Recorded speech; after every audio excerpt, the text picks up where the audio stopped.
Shout out to the chess club. We're aiming for a controversial 7 out of 10.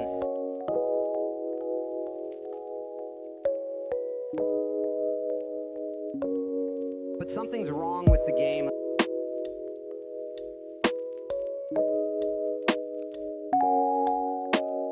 But something's wrong with the game. 16 times the detail.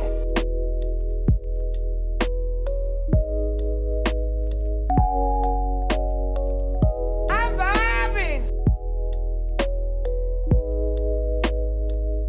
I'm vibing. That's most definitely what's up.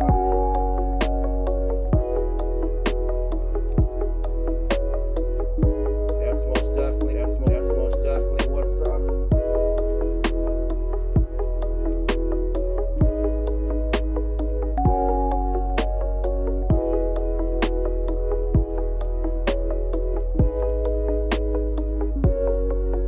Shout out to the chess club.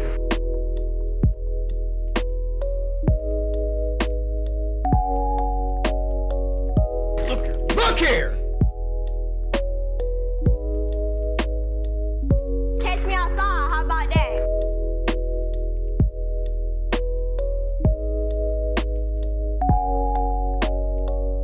Assassin's Creed Valhalla. I'm vibing.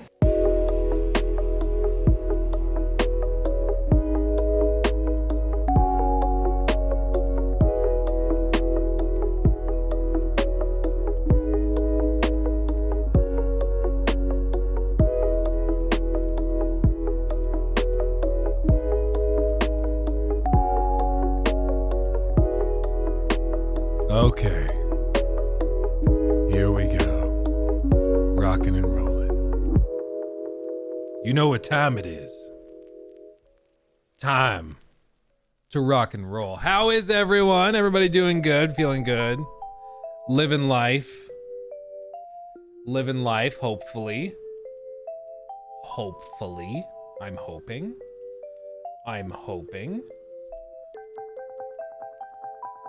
Put my AirPods on the charging pad so that they're charged for later. Trying to be professional. Suicide Squad dunking time? Of course, Divesh. Of course. Of course it is. It always is. Wait. What time is it? Suicide Squad dunking time. Oh, good. I was worried we missed it, but no, it's that time. It's arrived.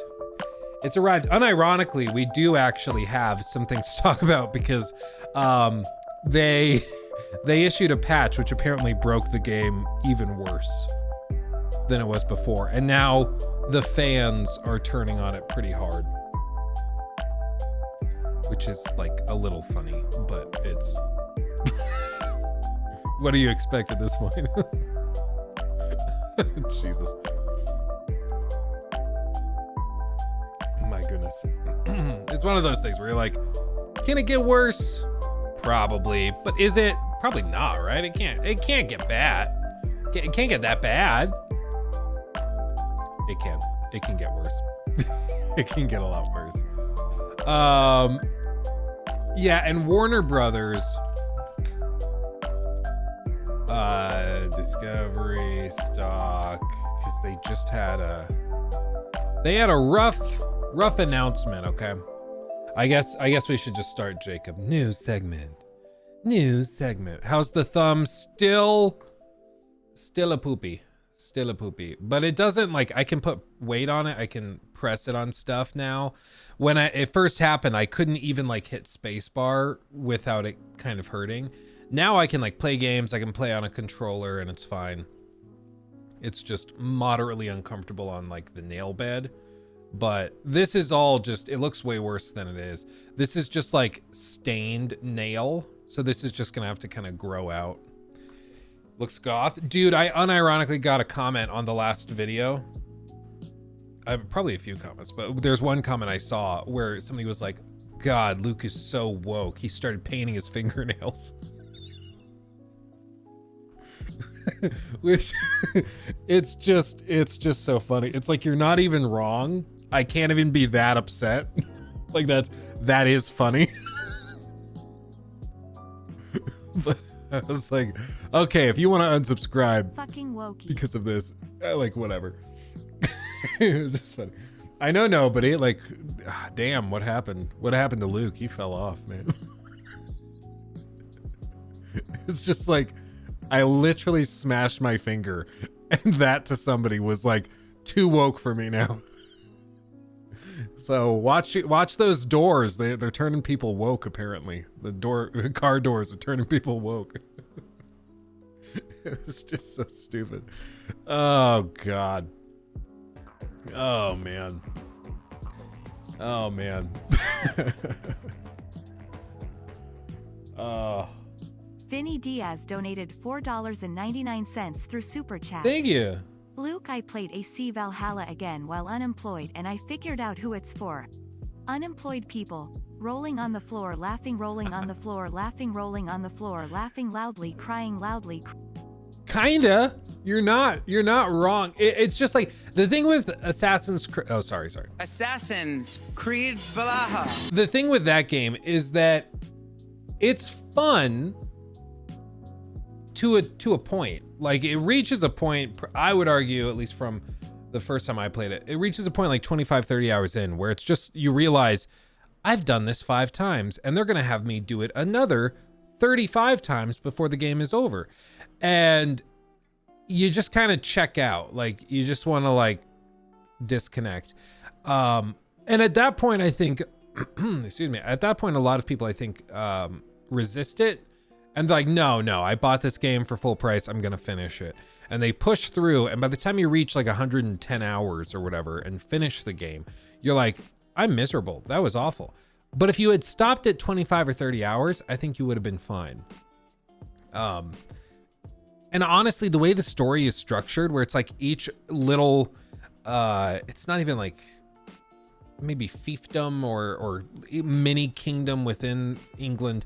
Each one of those is like its own storyline and own campaign, basically isolated. So you can kind of do one at a time. My favorite one was the one where they had the harvest kind of festival. It's basically like Halloween. It's their Halloween mission set. And that one's unfortunately pretty late in the game, but the rest of it, the rest of the game is kind of pick or choose. You don't have to do all of it. So I would just encourage people, like if you get to that like 30-hour mark and you're just not having fun, just stop. Trust your gut. But that's why it's important that you only buy it on a discount. If you bought that for like 60, 70 bucks and you only could get a third of the way through before you're like, wait, this sucks, that would suck.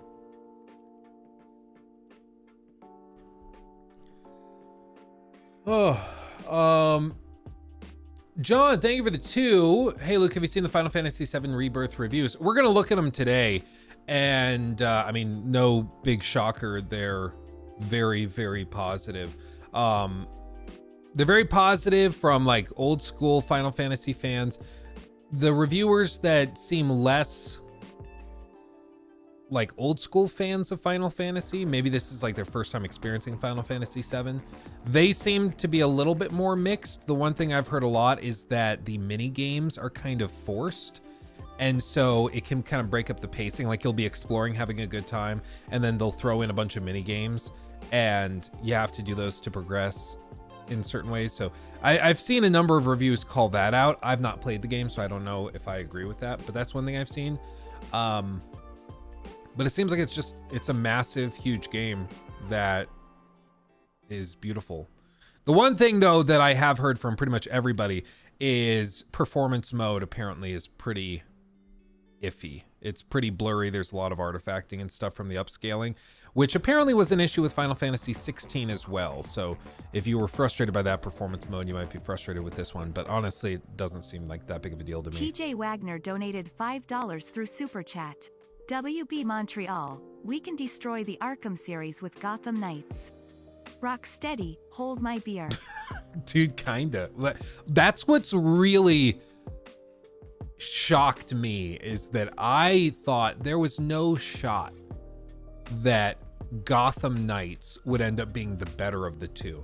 When we saw, I think it was at DC Fandom, we saw the trailers like basically back to back. We saw like the first trailer for Gotham Knights, and then right after that they showed a trailer for Suicide Squad, and everybody was like, okay, Gotham Knights looks pretty meh, but at least Suicide Squad will blow us away.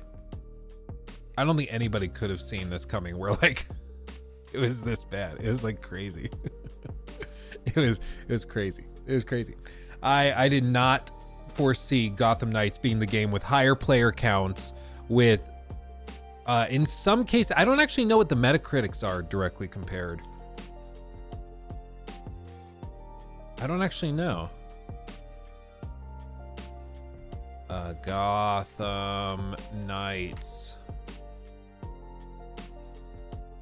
No way, dude. Suicide Squad at a 60. Gotham Knights is at a 67.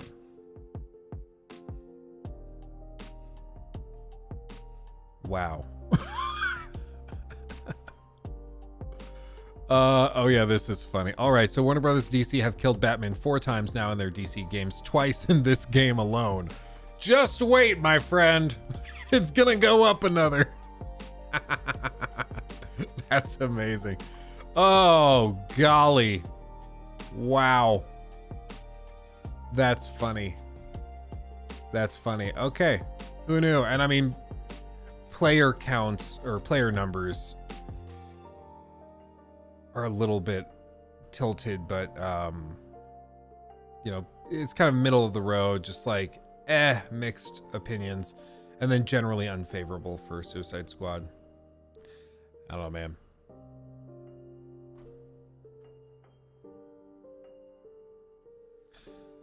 Suicide Squad was third highest selling in January.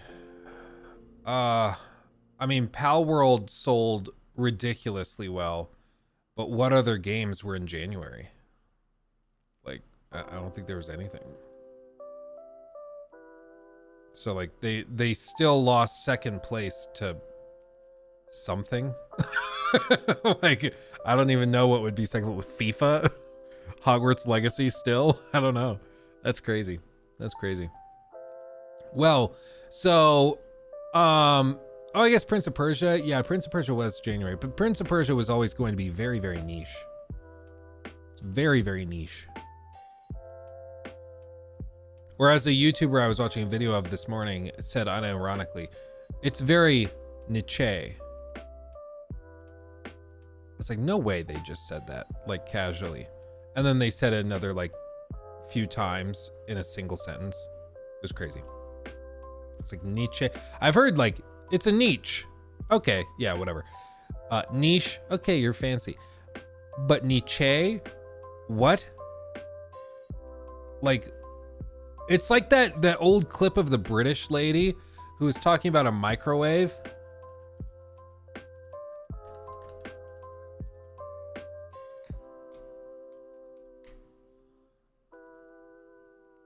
Yeah, this. Remember this? She said it so confidently.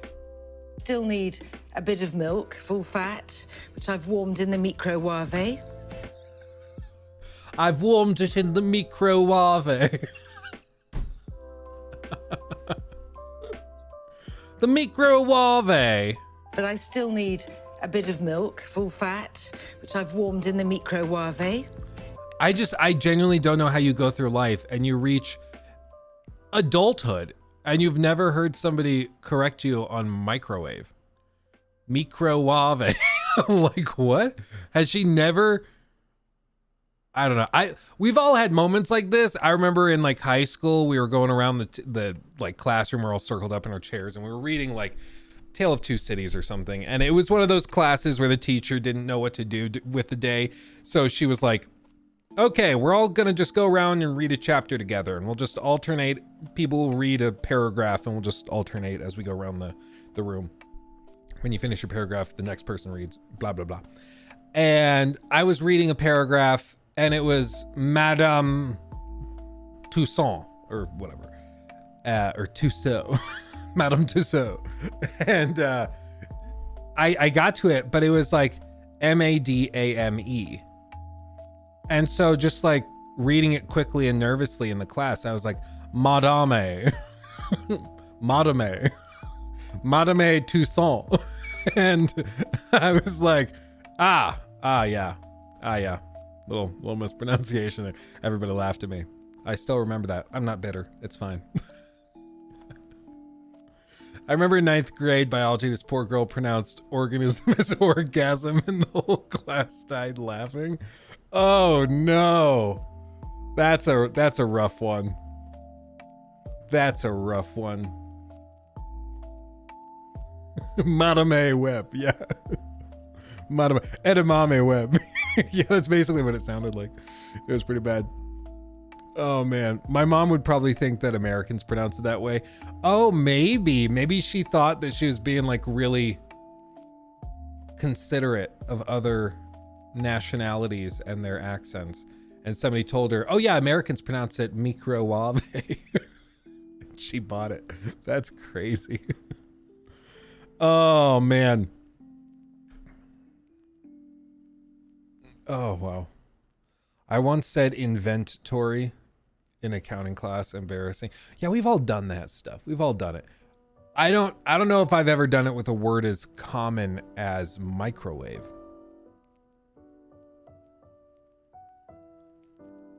But maybe I'm just slacking. Maybe I'm the problem. I haven't lived life. I haven't lived life enough. Is that a Yeti? I'm so glad Stanley Cup trend died so soon. Crazy time. I never understood the Stanley thing, because Yetis are objectively way better in like every way. I've always been a Yeti guy, as much as that can be a thing that you're a guy of. But I just love Yeti products. They just work super well. They're stupid tough, and they don't rely on like influencer marketing or celebrity marketing. They just are like, yeah, our product is awesome. They put it in shields, sell it to you, and that's it. Like, they don't need to do anything else. They let the product kind of speak for itself. It's great. Oh, they have lead in them. I saw that TikTok. I think it's basically just like a weight in the bottom. They put like lead shot or pellets or something in the bottom to weigh it down. And people are like, oh my God, it's toxic. It's like, okay, yes. If you cut into the bottom of your cup and eat the metal inside, yeah, that's toxic. If you do that, okay. Like, whatever. Whatever.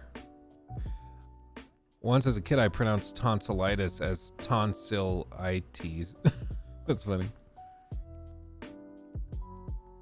What's weird is I never see TikToks on TikTok. That is weird. That is very weird. It's like eating the packet that comes in the cup when you buy it. Yeah, the anti-moisture packet thing. Yeah, if you do that, I'm like, okay, yeah, you got me on a technicality. Something in the box is poisonous. Sure. Like, I have a multivitamin there in a bottle, and you could be like, did you know you shouldn't take those 1-a-day men's multivitamins? If you eat the entire bottle in one sitting, you'll have kidney failure. And you're like, yeah. You got me. You figured it out. Wow. Okay. You mean the extra little packet of flavoring for my jerky? Yeah, well, sometimes, like, everybody assumes that everybody's aware of those types of things, and that it's common sense. But then you find out that, like, people are making their cup of ramen, like cup of noodle thing, in the styrofoam cup, and they put it like with plastic and the styrofoam and everything directly into the microwave, and it comes out all distorted and half melted and stuff. That bugs me. And even now, I'm sure people listening to this are like, what? You're not supposed to do that? Don't do that. I call them plastic eaters. Yeah, it's like, I don't know if it was real or not, but like a long time ago, one of my guilty pleasures is watching like those fail compilations or like cringe compilations and stuff. And there was that one where a girl was describing like how she cooked her food and everything. And she said, and if you want your food to heat up even faster, you wrap it in tin foil and put it in the microwave, because then the kind of fireworks you see will accelerate the heating up and it'll actually make it heat up faster. And if you don't know what happens when you put like aluminum foil in a microwave, it does this. Any metal, it'll do this. She thought that this was a sign that it was heating up faster, which I guess she's right. I guess it probably is. But she would do this like, ooh, I'm headed out the door to school in the morning, better hurry. And she would do this intentionally to heat it up faster. Now, granted, it was like an online video. I think it also will fry your microwave. Like, I don't think it'll work well in the long term, but she might have been like faking, and it might have been just like a prank for views. But the fact that I don't know if it is, I think says a lot. Like, it's not that far out of the realm of possibility. Somebody would actually do that without realizing that that's horrifying. And you shouldn't do that. JPEG is now a member. Microwave your laptop for a faster charge. Yeah, exactly. Dude, that was also a trend back with like the iPhone 5, I think. I'm going to be on so many lists. Microwaving iPhone to charge. It's a commonly searched thing. Yeah, 2014. Apple Wave hoax claims microwaving iPhone will charge it instantly. People are falling victim to a new hoax that claims microwaving your iPhone will make it charge nearly instantly. In reality, microwaving your phone will destroy the expensive device. It can also cause a fire or explosion. Wow. Wow. And then they have to actually, like, LAPD has to actually post this wow. iOS 8 contains new drivers that interface with your device's radio baseband, allowing it to synchronize with microwave frequencies and use them to recharge your battery. Wow. Mikey donated $9.99 through Super Chat. People fall I for pronounced lingerie as lingerie as a kid lol. Also have a great stream, man. I really enjoy seeing you rip these games apart in reviews. Tears of joy. Thank you, my friend. Thank you, Mikey. I appreciate you. I'm very generous, 10. My goodness. Lean Jerry. That's funny. Yeah, I mean, it's... I feel vindicated recently with a lot of this stuff because a lot of people were saying we were being like too hard on Suicide Squad and the game was actually going to be really good and all that. And I feel like at this point, the game speaks for itself, man. There are red flags with a lot of these games. And if you are just like unbiased and a critical thinker, you can look at it, see the red flags, waving proudly. Because a lot of the time, the publishers are not even like ashamed of these red flags. They like proudly broadcast them.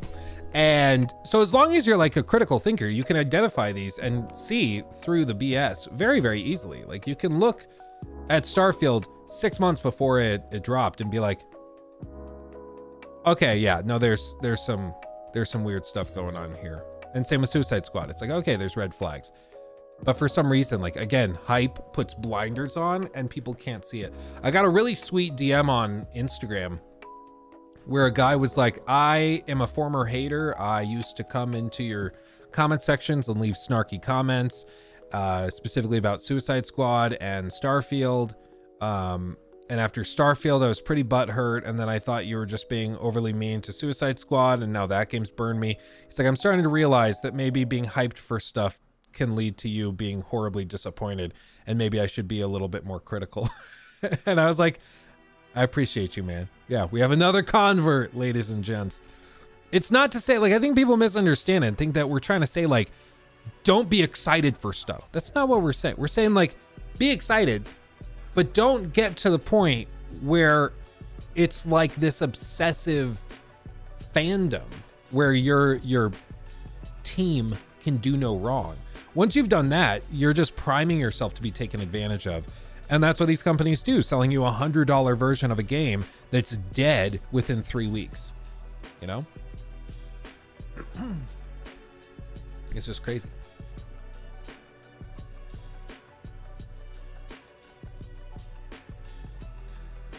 We getting an Apple Vision Pro review anytime soon? Jason, I would have loved to have done it, but straight up, there's like no games for it. So I couldn't even figure out what we would talk about. Like if there were games for it, or if there was a way to plug it in to a device, like I think you can play the Batman Arkham games, like Arkham Asylum and maybe City on Mac. Baldur's Gate 3, I think also has a Mac port. So I was like, maybe what I could do is I could like frame it as you wear the headset and then you have the game projected from your MacBook up into the headset display. But I was like, that's such a, I'm stretching it. Like it's not a native game, you know? It's like, I don't know if this works. I don't know if this is a valid video concept that would do well.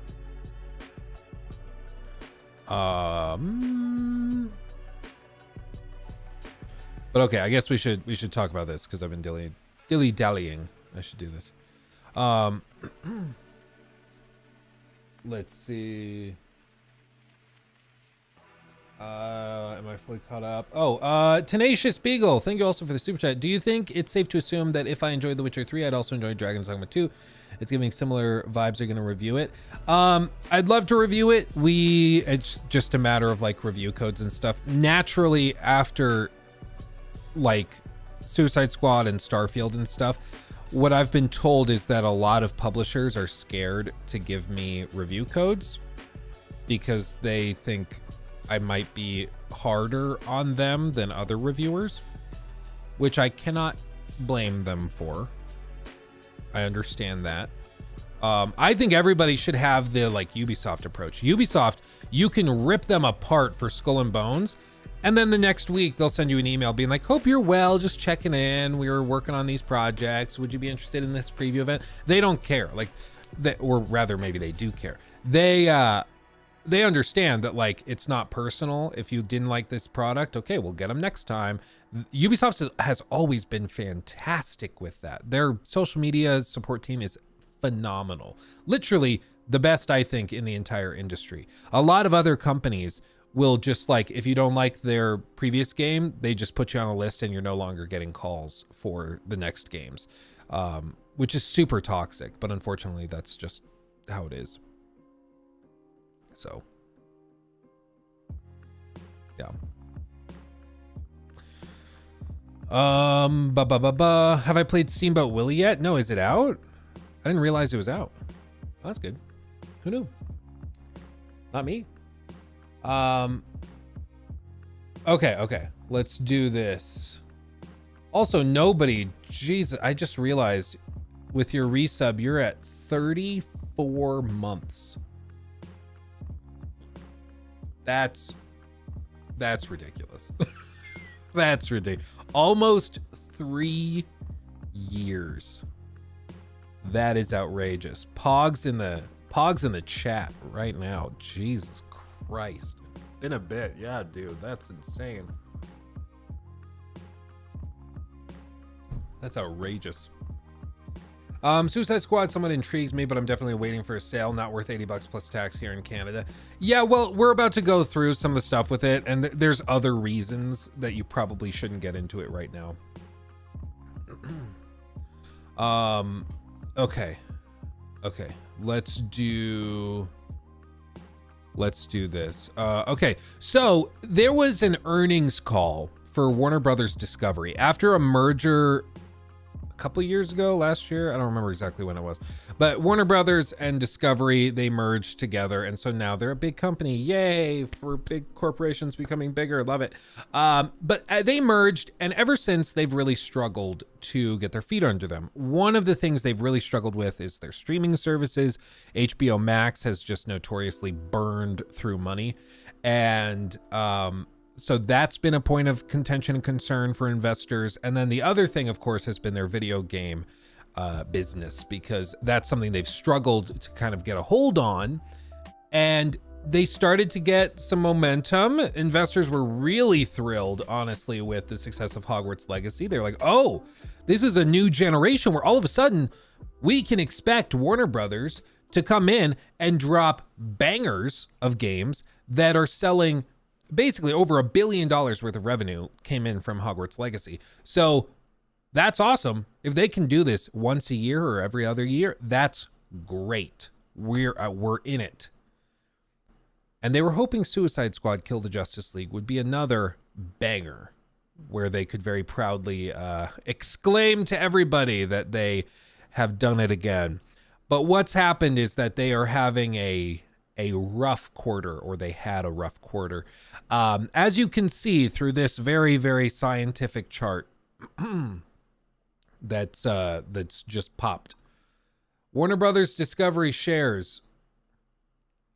Can you tell when they announced the performance of the last quarter?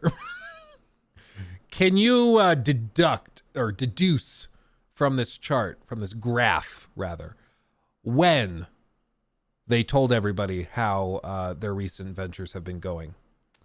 Well, if you guessed the cliff, you're right. So they announced after close how all of this went, and you can see that shares have dropped in the last 5 days alone, 13%. And just from that close to the bottom was about 13%. Since then, it's recovered a little bit yesterday and today, but still down 9 to 10% all told. Now, this was kind of multiple fold. It wasn't just the video game side of things.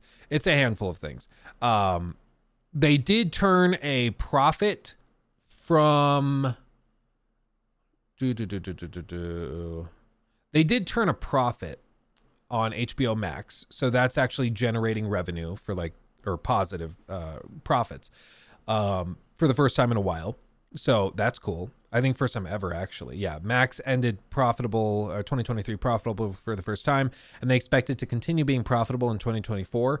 However, they refused to offer cash flow guidance for the year, which is a red flag. It's like if you're an investor in a company and you're like, how much cash are you going to be getting flowing through your business over the next year? And they're like, no, shut up.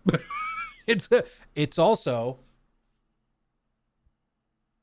a red flag for investors, because it either shows that they are very worried the numbers are going to be bad and so they don't want to say anything, or they honestly have no idea because they have nothing really strong to put forward in the coming year. And so they just don't know. And that's a concern. That's a big concern. So that's a problem. And then also Warner Brothers Discovery, of course, is tied up in a lot of kind of legacy media. And so seeing estimates for both revenue and earnings from advertising through to traditional television and film means, seeing that revenue slump and projections and estimates for the future dropping, it just reaffirms okay, well, their business model is tied up in old school ways of doing things, and they're starting to miss targets and expectations are dropping. And so you'd hope that they have it the next generation figured out. They have HBO Max, maybe their video game industry and business is going to expand even more, but they just haven't figured that out yet. And so you're seeing a 9 to 10% drop in share price. One of the things that was also revealed during this was they were very coy about Suicide Squad. Naturally, they're obviously not super excited to describe how the game did not perform as well as they wanted it to. But one of the things that they said was that it was not It did not perform to their expectations, and they said also the numbers will look even worse than they would normally because last February they had Hogwarts Legacy, which was the biggest game of the entire year. So they're like, yeah, when we look at it like year over year, you're going to see some really aggressive drops. Kind of like when we talked about Square Enix, where Square Enix had like a 96% drop in profits in 2023 versus 2022. And it's like, yeah, they wrote off a lot of projects. They canned a lot of projects. So all of that money was lost and ended up in the expense column of the equation. But also it was made even worse because they had such a tremendous 2022. Not Square Enix. Did I say Square Enix? I meant Bandai Namco, I believe it was. So with Elden Ring blowing up in 2022, it kind of exaggerated the numbers. But with all this, it just reaffirms that, again, the game did not perform to their expectations, which surprises basically Fearless no one. Wolf donated £5 through Super Chat. Surely they looked at the Avengers game and saw what went wrong with that. I think they had gotten... Okay, so you're right. I think they did look at the Avengers game and they changed some stuff. During that big delay, they took out like the gear score when they delayed the game basically a year after the really negative gameplay feedback they got. They reworked it and got rid of the gear score. Didn't really do much because the game was built up at that point. And the thing about game development is that it's an iterative process where you're laying kind of like you set it and lock it, set it and lock it. And you're kind of building a staircase, if you think of it that way, where you're just trying to steadily make progress. It's not a matter of leaps and bounds or huge improvements and leaps. Like, if you just look at it kind of like this, where is it? Boop, boop, boop. I think a lot of people think that video game development is kind of like you build your pillars, and at any point in development, if you want to come in and scrap this one and rebuild it into something else, you can do that. So for Suicide Squad, hey, we don't want it to be live service. We don't want it to be so loot heavy. Let's just swap out this pillar and put in like a narrative pillar instead. It doesn't really work that way because what video game development actually is like you lay the foundation of gameplay systems, and then on top of that you lay another layer of animation systems, and then you have like your loot system, and then you go up here and you have your combat and damage simulations, and then you have like world building, and just as you go, you're stacking stuff on top of previous layers. If I tell you, hey, we need to replace one of these stacks, we need to go in here and change this one, you're going to be like, too bad, we can't. It's too far gone. We just can't, because it's just not how it works. You just can't. To redo this chunk would basically constitute tearing down all of this and starting over, which is why for some games it's like, we can't undo this. Our next best chance is to just start over basically with a sequel or a spin-off or something, and we just got to do something else. So it's just, you can't tear down the foundation and expect everything else to be fine. Like, all of Suicide Squad was built on the live service component. Probably a lot of the foundation was laid before Marvel's Avengers imploded. So by the time Marvel's Avengers comes along, they're all the way up here, and that game is received horribly. And they're like, well, too late. We got to leave this stack here. So we're just going to keep building on it, try to reframe it a little better. Hopefully it works out and we can like shine it up and polish up the turd and everybody's happy. But it just didn't end up working that way, quite obviously. Some systems that they're designing, like Ubisoft Scalar, which we've talked about before, has the potential to maybe make broad sweeping changes more possible, because the engine is meant to be much more hot swappable, is how I've heard it described, where it's like, hey, if we have a problem with this system, because the cloud basically ties all of the different engine pieces together instead of it all being in one umbrella. They're like, we should be able to swap that out and put in something else. But I mean, we'll believe it when we see it. The point with all of this, though, is just that Suicide Squad Killed the Justice League is currently not doing as hot as they were hoping. I mean, we're already sub 1,000, and that's not what you want. That's not what they wanted to see. They needed this to be like the Helldivers. They needed this to have whatever Helldivers is at this point. I think they just upped the player count, concurrent player count, to like 700,000 is what they're capable of. So in the evening, this number could get to like 650,000 easy with 50,000 on PlayStation, which I think they'll achieve pretty easily. So they needed these player counts, 700 people in your game a few weeks after launch, and it's supposed to be a live service game, is pretty rough.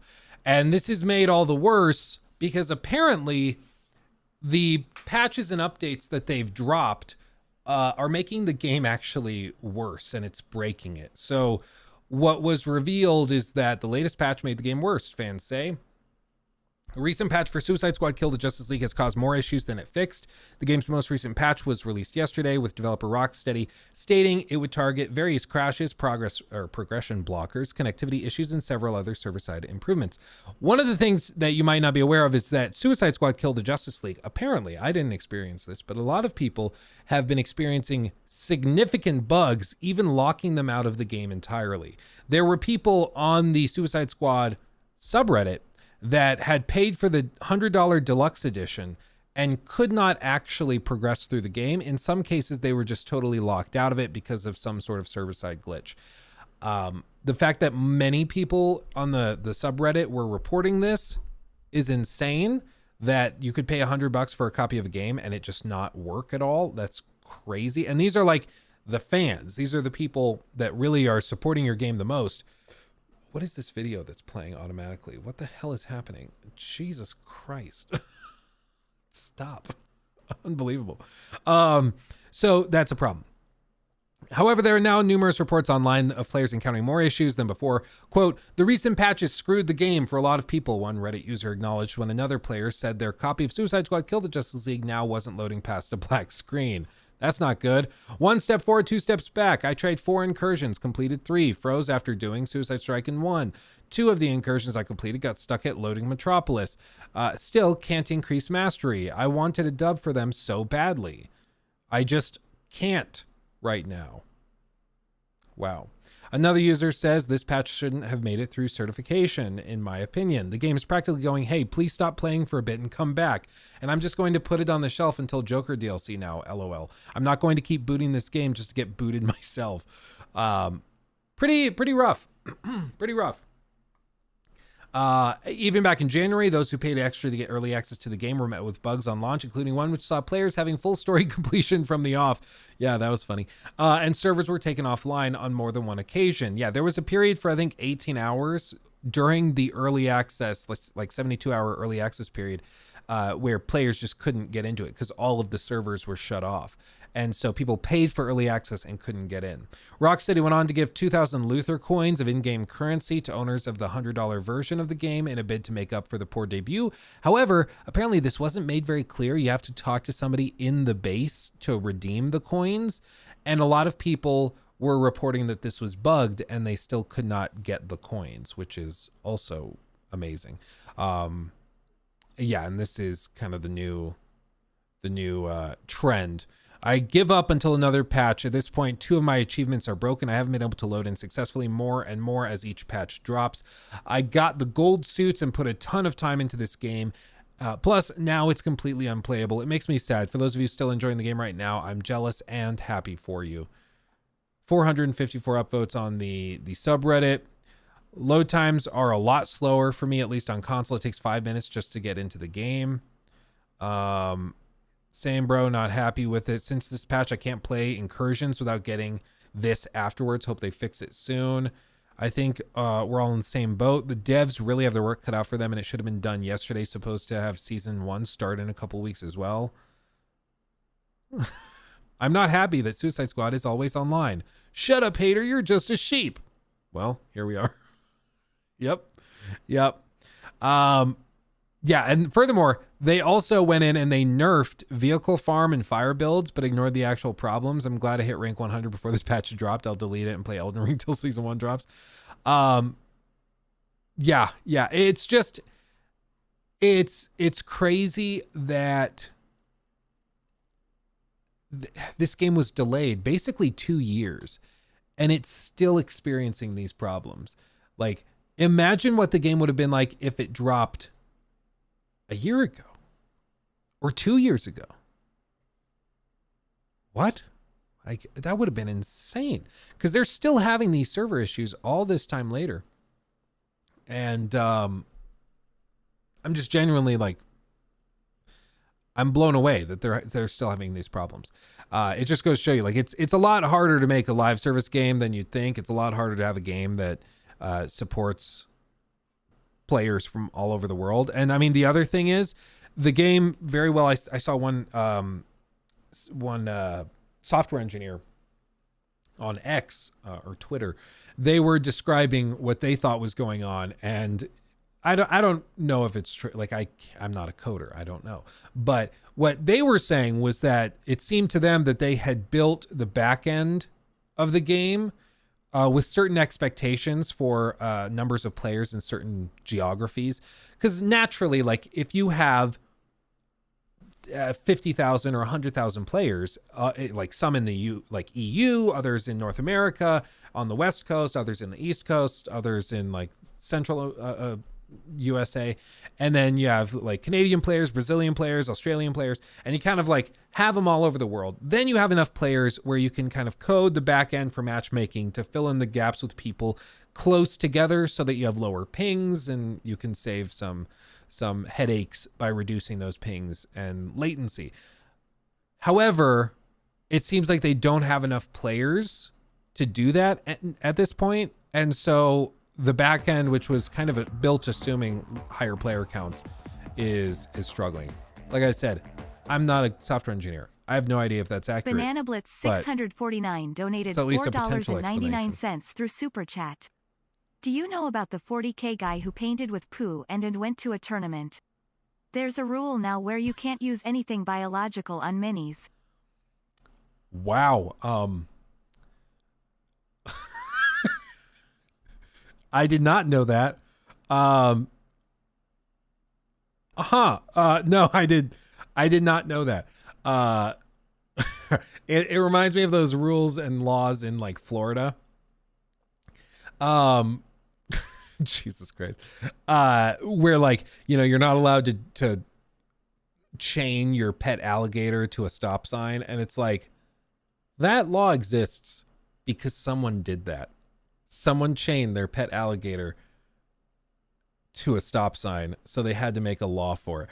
And with that, it's like, yeah, you can't paint your miniatures for your your battle in 40K at a tournament with fecal matter. So yeah, we have to clarify that. Just didn't think we had to say this, but man. And the real devastating thing is that like 40K already has kind of a bad reputation for the community and the players having kind of poor hygiene and being like neckbeards who don't shower and being like generally dirty and kind of gross. That's the like meme and stereotype of it.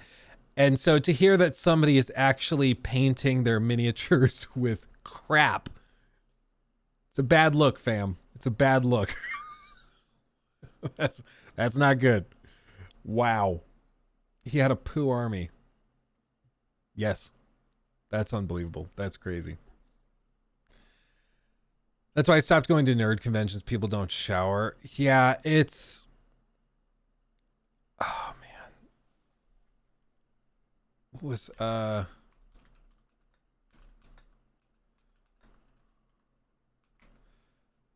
I find... Oh, this clip gives me life. This is what it always makes me think of whenever I think of these like nerd conventions. You want to see something painfully awkward? Do you want to just like really instantly get heartburn? Are you ready? This is my Comic-Con one. My Comic-Con. I'm very surprised that it fit perfectly in the dimensions because I just like eyeballed it. I was nailed it. nailed it. Show banner. Okay. Ooh, that stings, Rance. Yeah, that stings. it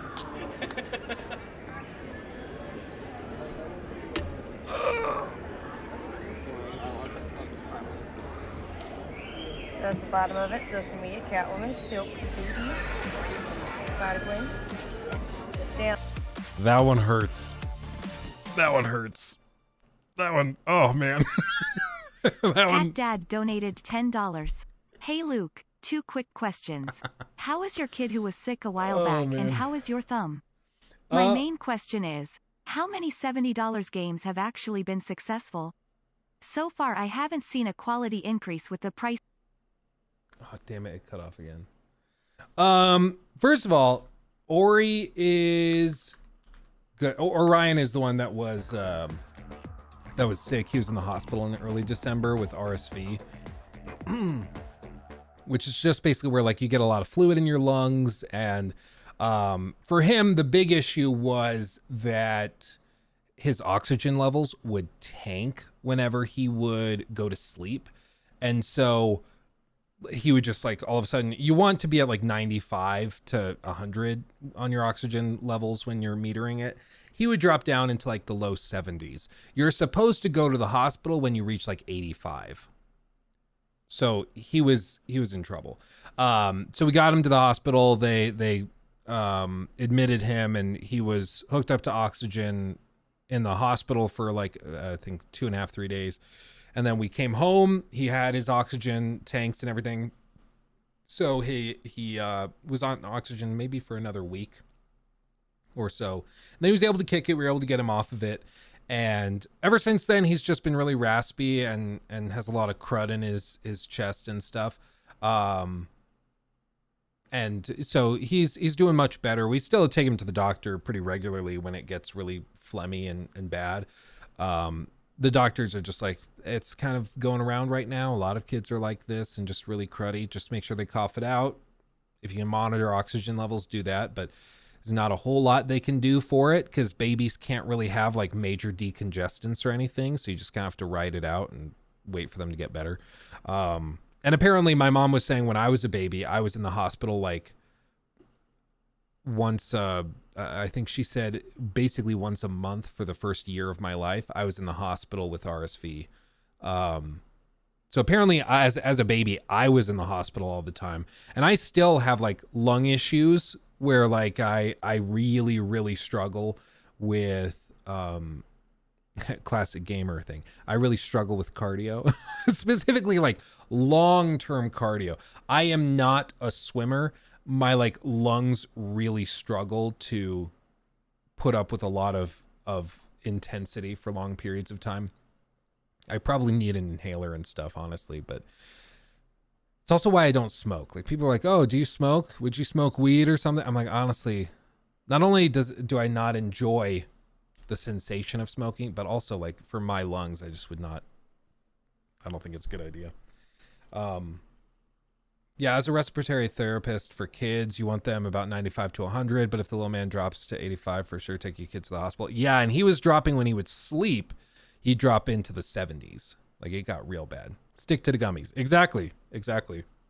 Same effect, but you don't smell weird, and it also doesn't hurt your lungs. You know? It's the best of both worlds. So yeah, he's doing much better. He's doing great. Lachlan is doing good. We started the stream later today because Lachlan was sleepwalking last night at like 2 a.m. And so he's like walking around his room, kind of like jogging and sprinting around. And so we went in there like, hey buddy, it's nighttime. And he got really freaked out, and it took a while to calm him down and get him to fall asleep again. It was a little awkward, for the poor little fella, because he thought it was like, oh, it's morning, let's wake up, ready to go, but he was like still half asleep, and so we had to go in there, wake him up, and it's a whole thing. It was a whole thing, but he's doing good. Lockie's just a little beast, and then Ori's doing better, so no complaints there. Very thankful he's healthy, and I'm very thankful that also you guys support me to an extent where like we can afford to take him to the hospital. Like, I think taking him to the hospital after insurance was still like, I think it was like $2,800 after insurance and everything. And like I pay a lot for insurance every month. So I think without insurance, it probably would have been like $15,000 to $20,000 to take our baby, at the time like 7-month-old baby, to the hospital to keep him from dying. Like, it's crazy. I feel so much for the people that don't, like, are not in a financially stable position where they could afford to take their kid to the hospital. Because in that moment, when your kid's oxygen levels drop and you're like, if we take him to the hospital and they can't really do much for him other than just send him home, we're broke for the next 2 years. We can't recover from this. And so you're in a position where you have to choose between the health of your child or like the financial stability of your entire family for years to come. Like, it's insane. It's insane to me. So I really, truly feel for the people that struggle. And again, thank you for watching the videos, for being subscribed and all that to make this possible, so that at the very least we don't have to worry about that type of thing. Very, very fortunate. And then as for the second part, sorry, my main question is how many $70 games have actually been successful so far? I haven't seen a quality increase with the price increase. Was Hogwarts Legacy 70?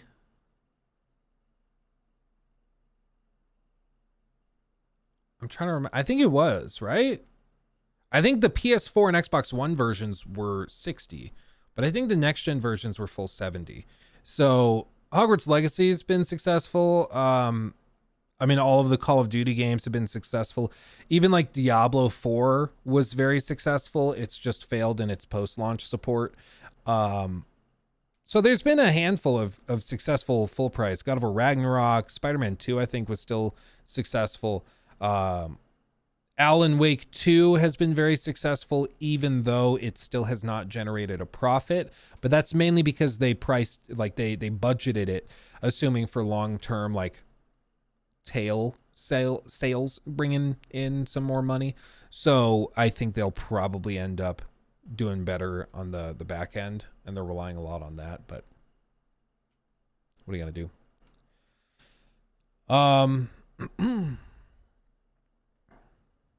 Yeah. Oh, was Alan Wake 2 60? Oh. Yeah, so far I haven't seen a quality increase, the price increase. I think mainly it's just the $70 price move. If you go back and like, again, if you compare just with inflation, how stupid inflation has been. It was 50? Was it 50 or 60? If it was cheaper, props, mad props. That's awesome. Yeah, I think this. Yeah, if you go, this is about to explain why the $70 thing, how they justified the $70 thing. $60 in, let's just say, like, I don't know, middle of 2019 versus in, will it let us do February? No. January of 2024. So $60 had the same buying power as $72 in 2024. So in terms of actual buying power, what can be done with $72 is the same as $60 in 2019. It's only been 5 years. I mean, even if we do straight 5 years, it's only been 5 years. It doesn't feel like that long, but because they printed so much freaking money during COVID, the value of your dollar has dropped significantly. So yeah, you're spending $10 more for your game, but the effective buying power, the effective power of that dollar, not just for buying a video game, because the video games have gone up $10, but also for spending that money on the back end, paying employees, the employees using that money to go and buy groceries and pay for gas for their cars and stuff like that. That value has also plummeted. So you're basically paying the same. You're basically paying the same. But like this is what was like, even if you rewind the clocks and you say $60 in like 20, 2015, like Bloodborne, $60 for Bloodborne.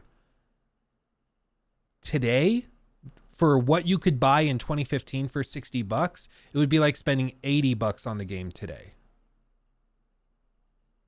And if you rewind it even more and you go like 2000, was it 7 that Assassin's Creed? No, I think it was 9 that Assassin's Creed 2 came out. A $60 game in 2009 would be equivalent to spending $90, just under $90 today. This is why, like, it's not easy to just be like, oh, well, it's just, they're increasing prices.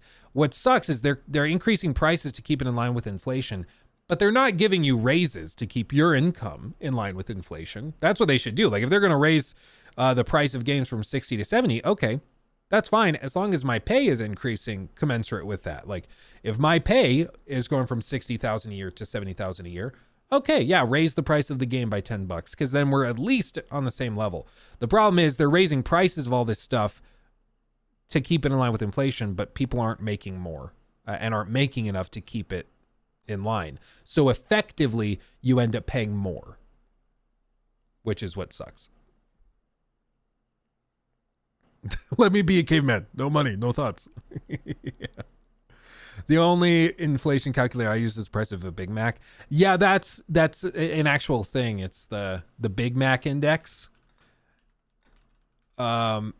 People talk about it in business school all the time, where people use the Big Mac to figure out inflationary rates in different countries, which is just, I mean, it's just funny that you can use that. A Big Mac costs $4.49 in Britain, $5.69 in the US. Implied exchange rate is 0.79. Difference between actual and exchange rate is 0.79, suggesting that the British pound is overvalued. Code 17 is now a member. Do you think if games dialed back some marketing, would it drop the cost of game making, or is it time that the issue? Hold on, why did it cut off again? Oh wait, no, it didn't. Okay. Let's see. Do you think if games dialed back some marketing, it could drop the cost of game makers? It time that's the issue. It's, from everything I can see, the marketing costs are fairly flat. It's the costs of developers. It's the costs of development. I think what they're realizing is post-COVID, something really interesting happened where people started to realize that they're working for the boss, and that they didn't necessarily need to do that. They were like, wait, the company needs me more than I need the company. I can go find a different job. So they're going to give me the benefits I want. They're going to pay me more. And there's been many articles in all sorts of business journals and stuff discussing this, but more like lower level workers have come back from COVID much more difficult for management. And I think it's because, like, working from home, people started to like reevaluate what was really important to them. They're like, I don't want to work my ass off working 12-hour days to barely make ends meet. You're going to pay me well if I'm going to do that, or I'm just going to go and leave work right when I'm scheduled to, and that's that. And it's the similar thing in the gaming space. One of the big changes that's happened in the gaming space also, which I think is good, but there are many like cascading effects, is that crunch is being largely phased out. It's still something that we discuss. It's still, an issue that is called out when people see it. But this was a big topic of conversation at the end of Grounded 2, the making of The Last of Us Part 2 that they talked about, where their whole goal was basically to eliminate crunch entirely from Naughty Dog, which is insane. I mean, crunch and Naughty Dog used to be synonymous. And so the fact that they're working hard on getting rid of crunch entirely is crazy. But that's what they were trying to do. I mean, that was the whole point, is that they wanted to make this big foundational change. And the thing is, when you break it down, just break it down by hours. Okay, like if you work 9 to 5, like maybe, with lunch breaks, you're expected to do 8 hours of labor in a day for 5 days a week, so 40 hours in the week. If you have crunch at your studio and you can eke out an extra maybe 3 hours from employees each day. Maybe you convince them to stay 2 hours longer and eat while working. So they stay until 7 and they work through lunch. So you get an extra 3 hours, an extra 15 hours a week. Okay, boom. That's 15 hours a week extra. In 2.5 weeks, you've actually gained another week's worth of labor by crunching and working your employees even harder. So you've expedited the development process by getting more hours of work out of each employee by forcing them to crunch. That was, it used to be kind of a mainstay and a staple in the industry and just a reality of it. If you wanted to work in video game development, you had to crunch. That's just what it was. And now a lot of these studios are trying very hard to shake that. And again, I think COVID helped with this because people were working from home and they realized, wait, it's insane that I'm working till 7 or 8 o'clock and I'm not, maybe I'm making overtime, maybe, but I'm missing out on like my kids' lives. I'm missing out on things I really care about and the human element for sake of all of this stuff. Like, it just doesn't make sense. So people kind of snapped out of it. And as a result, costs are going up because games are taking a lot longer to make, because in some ways it's cheaper to pay out overtime and get the game out sooner than it is to take longer on the game, have to pay out healthcare costs, have to extend the lease for your studio office, have to, even down to the little stuff where it's like, hey, we have to run the servers for an extra year during development effectively. And so that brings all sorts of server maintenance costs and IT costs and electricity costs and stuff that could be bypassed if we were to just get the game out earlier. So there's all sorts of cascading things that are affected when a company makes a decision as simple and obvious as, let's get rid of crunch. You know, it seems like a no-brainer. Just get rid of crunch. It ends up making games take a lot longer, and it also has cascading effects budgetarily where games all of a sudden start to take a lot longer and are much more expensive. And we're seeing that now. And, all of these companies are like, video games are all of a sudden getting so much more expensive. Honestly, they should have always been more expensive to make than they have been historically. The only reason that you were able to get away with it being cheaper is because you were taking advantage of your employees and working them to the bone. It's like you've just been used to things being crappy and being able to take advantage of your employees. And now that you're not able to take advantage of your employees the same way, you're struggling to justify the cost of games and figure out how to make a viable business model as a result.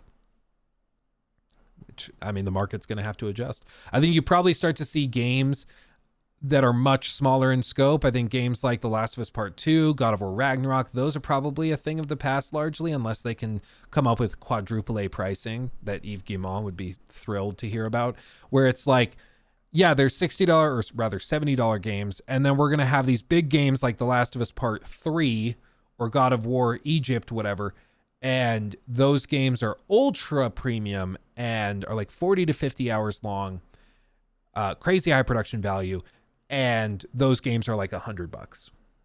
I don't know which route they go. What's clear is what's going on right now does not continue to work. You can't do it. So they have to come up with some other way of doing things, either by charging more upfront for the games, or they need to make games cheaper by making them smaller. And I'm not sure which way they're going to go. I honestly don't know which way they go. I think both are potentially workable.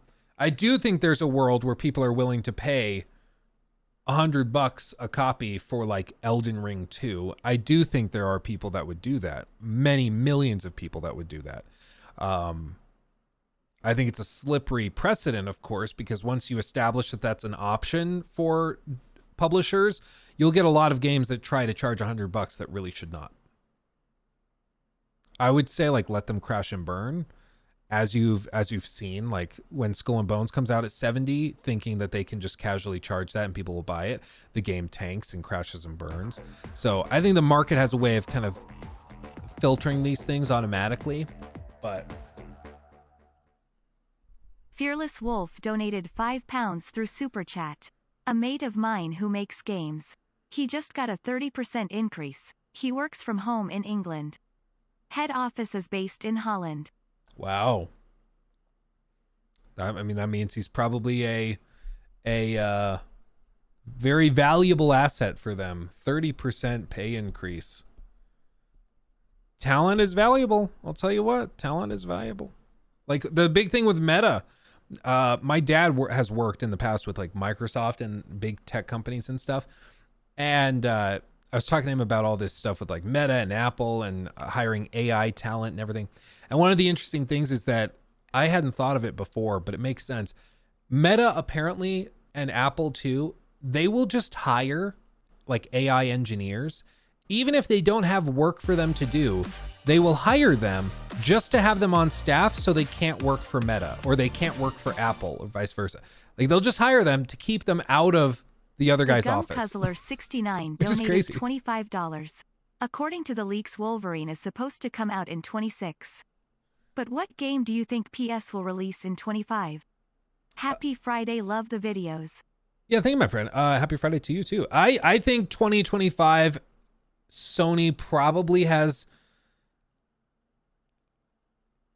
I think it's about time that we see whatever the Days Gone studio is working on. So potentially that. Ghost of Tsushima 2 is a possibility as well. But that would definitely be a quick turnaround for them. There's the potential for I think Death Stranding 2 was that 2025?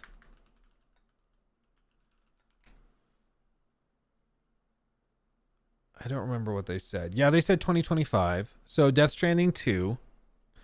Blue Point Games has been working on something original, so we'll see whatever that is. But they probably have 2 games for the year. That's what they've done historically. Is they have a spring game and then they have a fall game.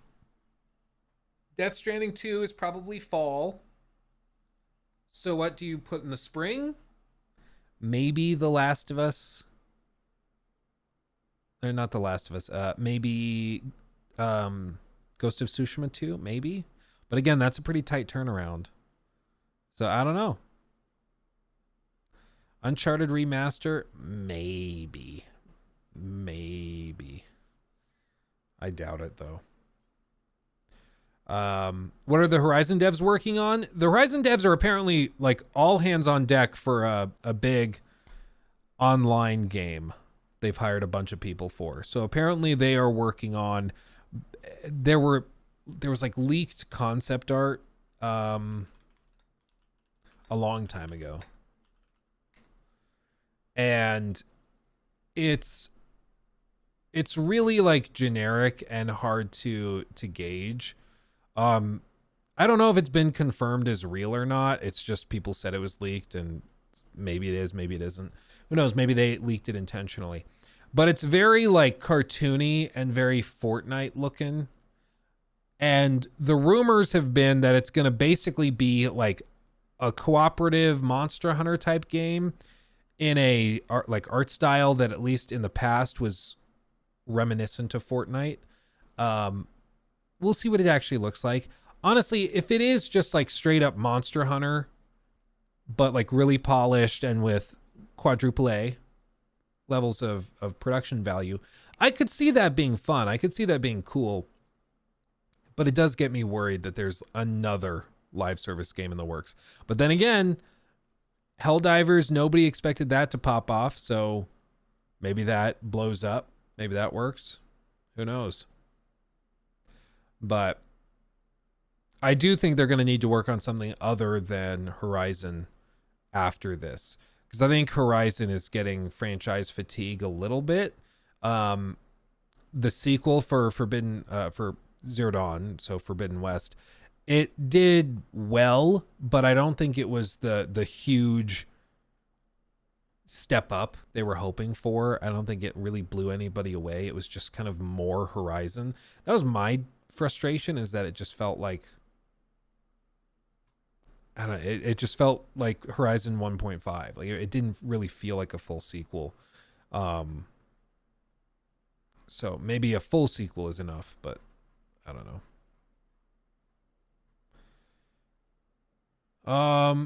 Isn't there a Horizon MMO being made with another studio? This is when I need Joel Raptor. Joel Raptor knows all the stuff with Horizon because he's a big Horizon fan. So maybe we'll ask him on the podcast to do a recap of it, because I think there's an MMO being made, and then they're working on their own multiplayer game, which is different. They already released the VR thing. So I don't know. I don't recall off the top of my head exactly what the lineup is, because again, it's all kind of speculation and stuff. Okay.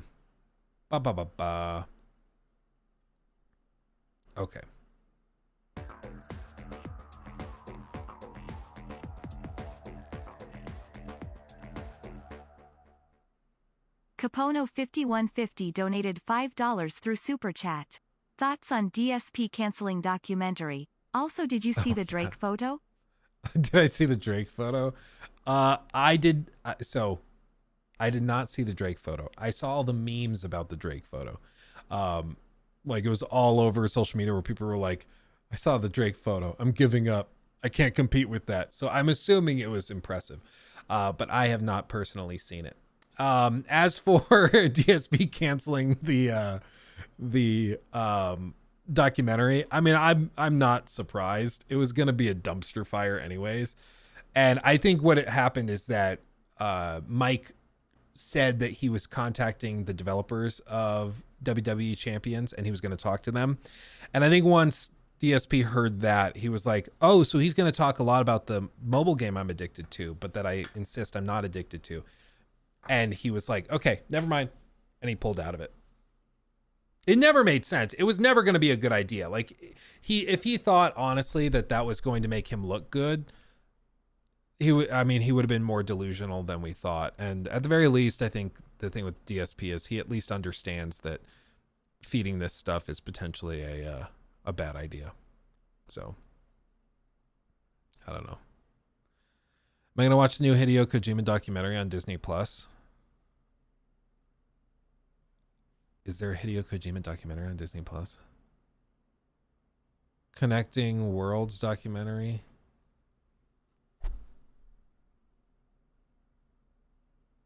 I mean, it could be interesting. If it's like a documentary on the creation of Death Stranding, that could be cool. And working with Disney, that's kind of out of left field. Feels like very random, but a visionary journey into the creation of Death Stranding. It's so sycophantic, but it's, you know, it could be interesting. I love seeing documentaries on the creation of video games, so I'll probably watch it.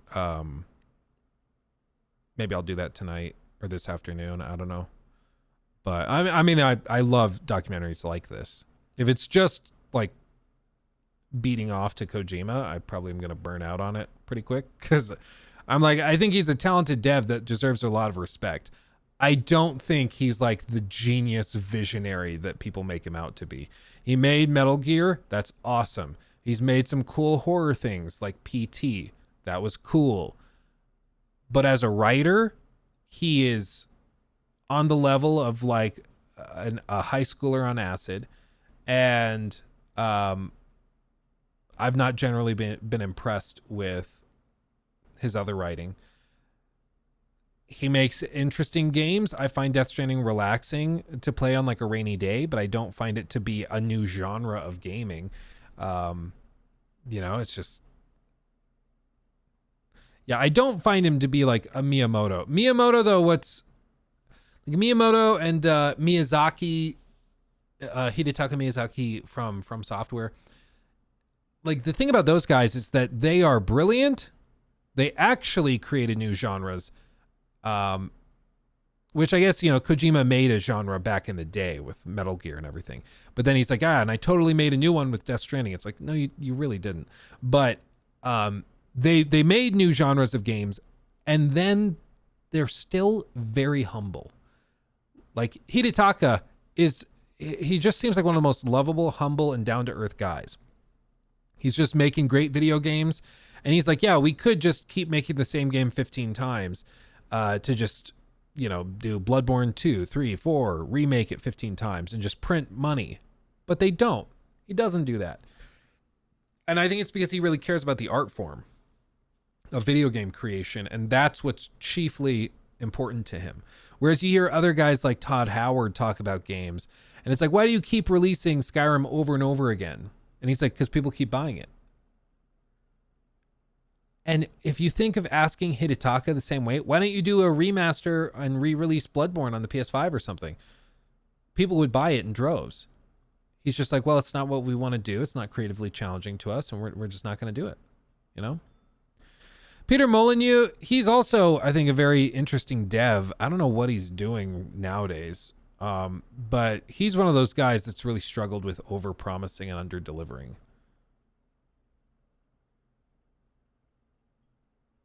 What is this? He had a game pulled from Steam.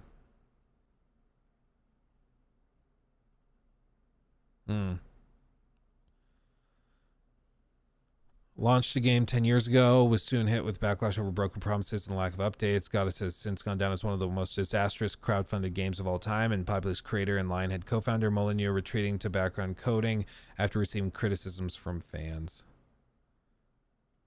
Yeah, for him, I just think he got really excited with stuff and he could never separate like what was doable and deliverable from what he wanted to do. He had great, crazy ideas. Like the famous example is back with the creation of the original Fable.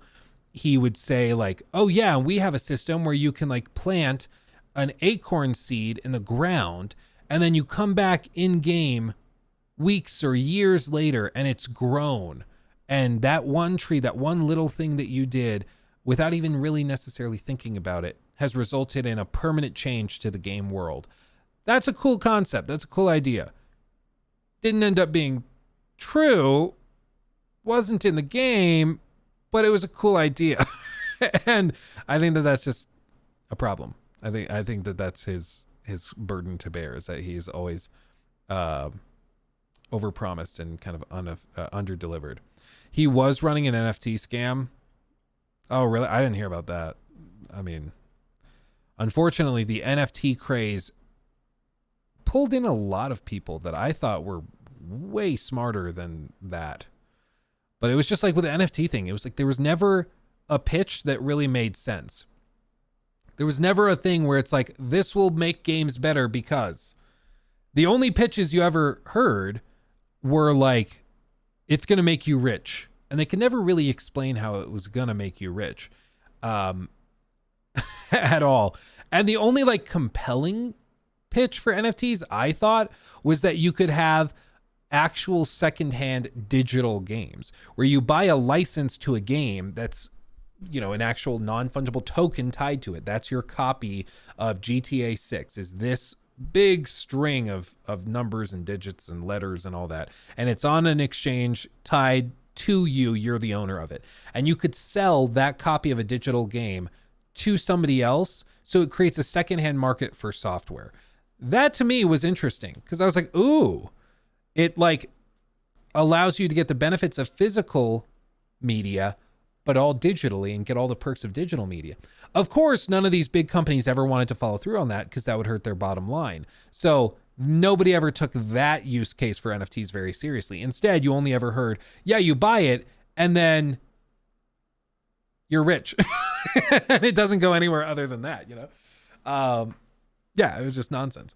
It's primarily to launder money for people too slimy for traditional money laundering, like Russian hackers. Yeah, I mean, that's what it inevitably turned into. And that's why like NFTs as a technology, not inherently a scam, but they certainly appeal to and are used by scammers a lot, like predominantly, which is the biggest issue I have with it, is it's like, they're not inherently bad.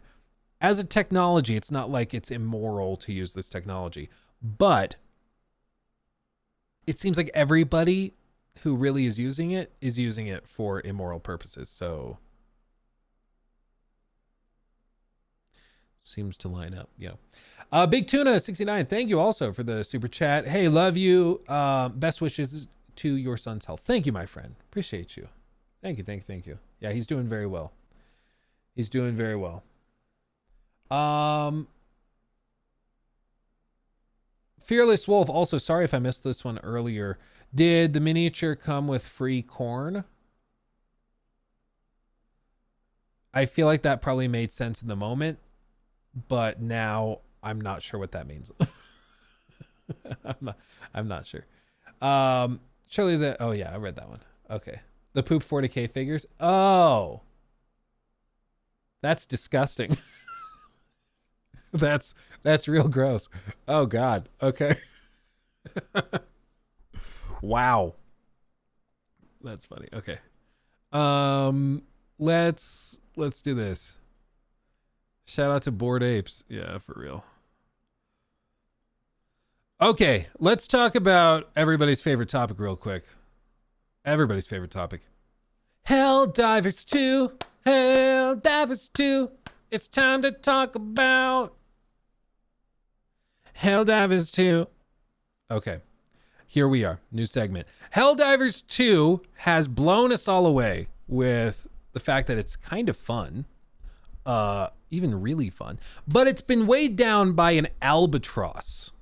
An albatross around its neck. And that has been its own popularity. It's too popular for its own good. Everybody wants to play it, and yet they've not really been able to.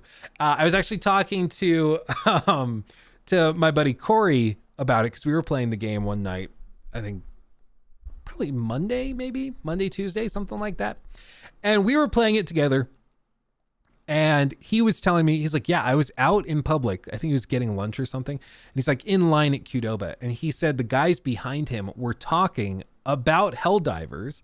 And he was like, I play Helldivers. So I started to kind of eavesdrop a little bit. And he said that they were going on about how they were really excited to play it. They loved all the memes on TikTok and everything. But that they had not been able to play it more than 3 hours in the last week. He was like, and this was totally... just, I heard it in public. Somebody, I have no idea who they are, casually talking about this game, and they said that they couldn't get more than 3 hours put in a week of trying. He said one of the guys said that over the weekend, he had sat with the game up for 8 hours and only got to play 3 hours. That represents the average player's frustrations with Helldivers. It's an awesome game that is too popular for its own good. And one of the things that has been going around is people just like, oh, well, they should just go and they should just pay for more server space. They should just buy more server racks and then just scale it. And it doesn't seem like it's that easy. Helldivers 2 studio CEO says capacity issues aren't just a case of buying more servers. We are hitting some real limits, he says. His exact quote was, it's not a matter of money or buying more servers, the CEO said. It's a matter of labor. We need to optimize the back-end code, and we are hitting some real limits. This is kind of going in line with what I was mentioning about that software engineer that was talking about Suicide Squad's back-end, where he thought that that was probably coded in a way where they were assuming a certain number of players, and now that they're under like 800 concurrent players on a day-to-day basis, they don't have enough players to allow the system to function properly. Kind of like an engine, if you don't have enough oil to keep the gears turning smoothly, it just doesn't really work. It seems like something like that has also happened with the backend code of Suicide Squad. The opposite problem is with Helldivers, where they have so much oil, everything is just kind of slipping and sliding into chaos, where they have so many people trying to get in there that they can't actually fit it all in. And they're hitting some back-end issues where they can't, like they're just struggling to find ways to support that many players. Shortly after this, this was funny, a user on Twitter told the CEO of Arrowhead, stop tweeting and fix the problem. And so he replied, yes, good idea. I will sit behind the engineers and ask them, are we there yet? Or I could let the engineers work independently towards our common goal without me as the CEO pestering them at every moment. I wonder which one works best. Which is just, it's just funny. It's like, yeah, no, when you put it like that, that other guy sounds real stupid, real dumb. So they've been working on the back-end code, trying to find ways to improve it. One of the things they needed to fix were AFK players. If you're not familiar with that, it's away from keyboard. Basically, it's just when somebody logs into a game and leaves it up while they do other stuff or while they physically leave their computer, go to work or whatever else. What players were doing is they were logging into Helldivers, getting sat basically in the queue where it's like, oh, servers are at capacity, trying again in 30 seconds. And they would just pull that up and go to work or go to sleep. And then when they would come back hours and hours later, they would be logged in after letting the system kind of find a spot for them. And they would start playing. And they just would never close the game because there was no AFK booting in the game, which is a funny oversight. I think it really shows they did not expect this game to be as popular as it was. That same friend, Corey, he was telling me about when Asmongold played Final Fantasy 14, I think it was, the big MMO game. He said when they played that, when Asmongold played that, the servers were like so weighed down with the popularity of Asmongold and all of his viewers coming in and trying the game because they had a bunch of demos and stuff available to players that they had to institute an AFK kicking system for the servers, which they previously didn't have because apparently, I didn't know this, in a lot of MMOs, people just never log out. They just leave the game running and they'll just like emote or something for nonstop hours and hours and hours in the like common areas. WoW has had that for ages. It's why when you hear people say, oh, I have 4 years of gameplay time in this video game, it's like, that's insane. But it also is probably because they leave the game logged in and running 24/7. So even on days when they're not playing, they're still getting playtime from it. So it's not always the best representative count of playtime. But anyway, Helldivers 2 did not have a way of kicking players from the server.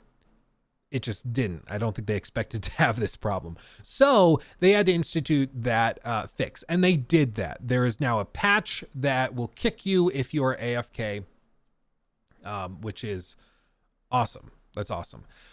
Furthermore, last night, they issued another patch. The CEO said, I have one final update for tonight. We have updated the max concurrent user cap to 700,000 players. Unfortunately, we expect, we expect the concurrent users to reach that level. And we believe that the wait times will be much more bearable though. Tomorrow we are doing some final improvements for the weekend. So they've improved it all the way up to 700,000. Even now, in the middle of a work day, they're at like 280 something thousand players active right now. This weekend, I fully expect them to hit 700,000. So it's getting there. I mean, it's just 700,000 active players in a game that requires server connectivity. That is a lot. And it is not easy to scale this up when you did not expect your game to be this popular. It's a very difficult but also good problem to have for them. But you've seen like this CEO has been very, very chill and honest with people and clear with people on stuff. One of the things that he said, let me see if I can find it. The average playtime of Helldivers 2 is now 17 hours and 57 minutes. This is crazy good. Thank you, everybody, for helping spread democracy, making this game successful. Let's see. Muzzle flashes. I've always wanted to try and capture one in slow motion using high-speed camera against the black background for particle effects. Any VFX art, how to know that this works. Yeah, maybe they could do that. Where is his statement? Because he made one statement specifically about people paying for the game. What's going on now? He has been quite active. I don't see it. Crap, maybe it was in a reply or something. Anyway, basically what he said in this thing I've been looking for is somebody was asking, like, should people still get the game? And he's like, no, if you can't play the game, wait to buy it. That's okay. I'd much rather you wait until you can buy the game and play it than buy it now and hope to eventually be able to play it. He's like, just take your time. We'll fix it. We'll get it figured out. Don't worry. We'll get there. And sure enough, they're getting there slowly but surely. And I think hitting the 700 player concurrent cap is going to help a lot. It probably slows down a little bit the game once more people get the chance to really play it. I don't know what the average playtime is going to settle at. I don't know if this is going to end up being one of those like games that just permanently has 500,000 players, or if it's going to be one of those games that trails off and maybe settles more around like 20, 30,000 concurrent players. Still very good, and I think even 20 to 30,000 players would be above their expected player counts from before launch. But it's going to be interesting to see what the staying power is like. I think there's a lot of potential for post-launch support. I think the core game is fun enough that they could really support this in the long term with cool stuff. They've already mentioned like mechs that they want to bring. There's the potential for an invasion of Super Earth. So there's a lot of cool stuff they could bring to the game to keep it lively. So I'm looking forward to it. I'm really, really looking forward to it. And they just continually impress everybody with what they've said. One of the other really cool things that was also said was that well, I guess maybe this should be a new segment. So I guess, Jacob, cut that last one. This can be a separate segment because this is like a big enough thing that I think it could justify its own bit. So, new segment. Sorry. New segment. Don't you hate that? Isn't that horrible? I'm going to keep doing it. One of the unfortunate... Okay, let me try that again. Unfortunately, the story of 2024 so far for a lot of people have been dominated by layoffs, by people losing their jobs because a lot of companies overhired. The most iconic one, unfortunately, was in the case of Embracer Group. Embracer Group overhired like mad. They expanded, they bought new studios, they opened new studios, they hired more people in each of their companies, all because Embracer Group thought that they were going to get a big influx of cash. A $2 billion with a B. $2 billion influx of cash. And it didn't actually end up going through. It's a Saudi Arabian-backed investment fund. They were looking at putting $2 billion into Embracer Group, and they described it as transformative. And I would too. If I was about to get $2 billion, I would say that's transformative. Basically, this was going to justify all of their overhiring, all of their overexpansion. And effectively what happened is that they were negotiating this. They were told, hey, you're going to get $2 billion to do whatever you want, basically. Just continue expanding and growing. And so they went and they started doing that before they really had the money. And then the deal fell through and the investment fund decided that the money could be better spent elsewhere. And so they just had bought all of this stuff that they couldn't actually afford. It's like if you were to go and you were applying for a job that was going to pay you $500,000 a year. You were about to just casually take home like $45,000 a month. Okay. And then you're like in the final interview phase and they're like, yeah, we're feeling good about this. We have a couple things to tie up, but you know, I think we're looking good. I think you have a real chance of getting this job, real chance, but we'll be in touch soon. A normal, reasonable person would go, okay, I'm excited for this, but I don't have the money yet. So I'm not going to go and do anything stupid. What Embracer Group did is they went and they're like, oh, I almost have the job. Let me go and buy 5 Lambos with, $5,000 a month payments on each of them. But it's going to be okay because I'm going to be making $40,000 a month anyway. So it's going to be fine. And then I'm also going to go and buy or rent a mansion. And I'm going to go do all of this stuff. I'm going to buy Rolex on my credit cards and all this stuff. And they just start spending like there's no tomorrow. And then you find out that you didn't get the job. All of a sudden, you have a lot of crap that you can't actually pay for but you still have it, and you got to find ways of getting rid of it. What they have, the hole that they've dug themselves into is a pretty deep one, where they've hired a bunch of people, they've expanded to new studios, they've greenlit projects, and now they can't pay for them. So you've seen Embracer Group just lay off tons of people. They've canceled projects. They've shut down entire studios, like Volition, the guys that originally did like Red Faction and Saints Row, of course, and then Saints Row Reboot was not super well received, as you might recall. And so that whole studio is shut down now.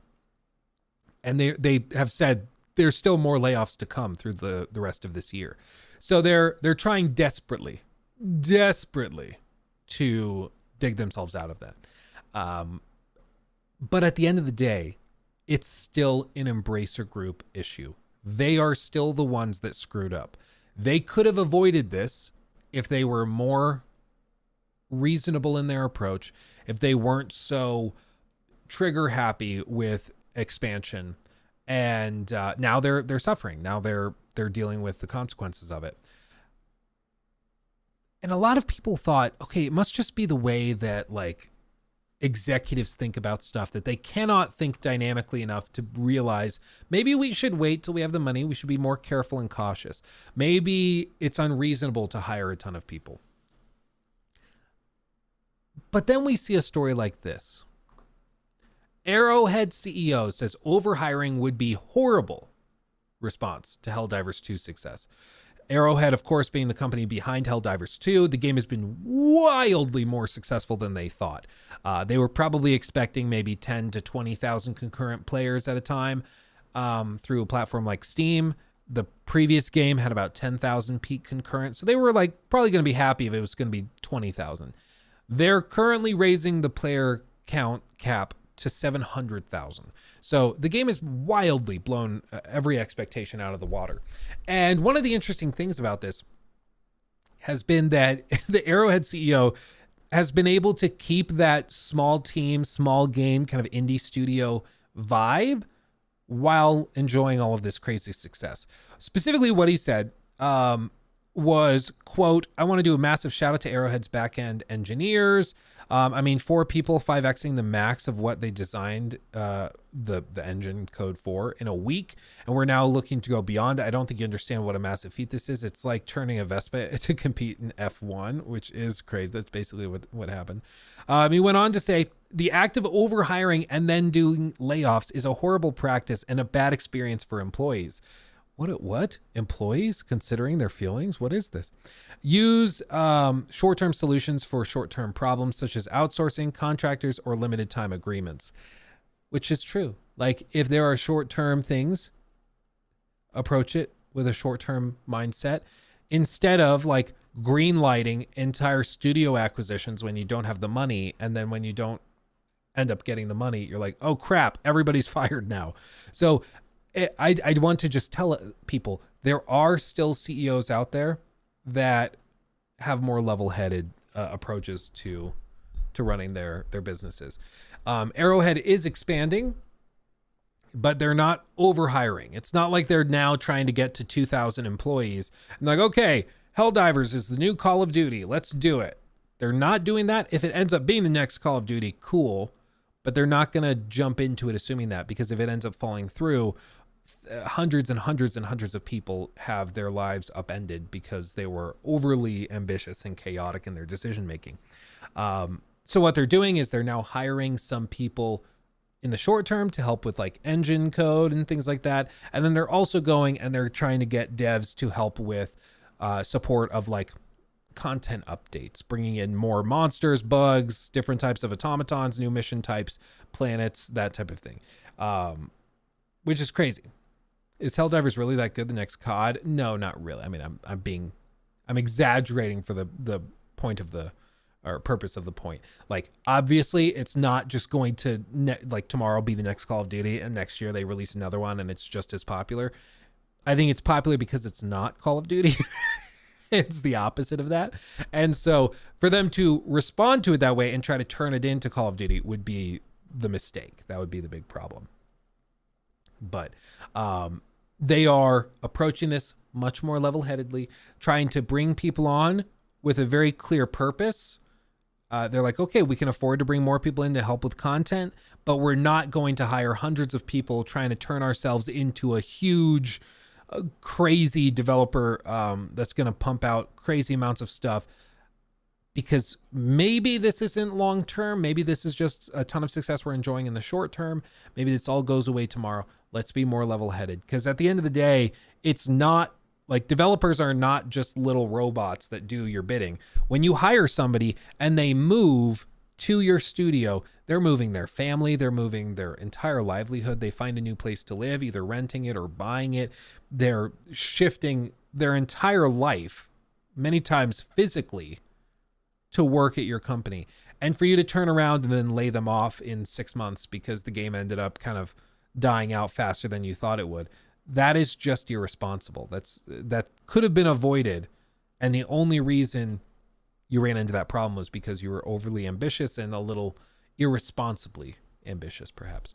So it's good to see that they're approaching this much more level-headedly, and they're not going chaotically expansive.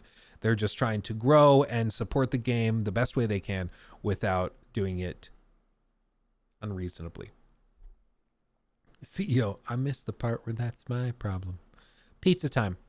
So, okay. That's that.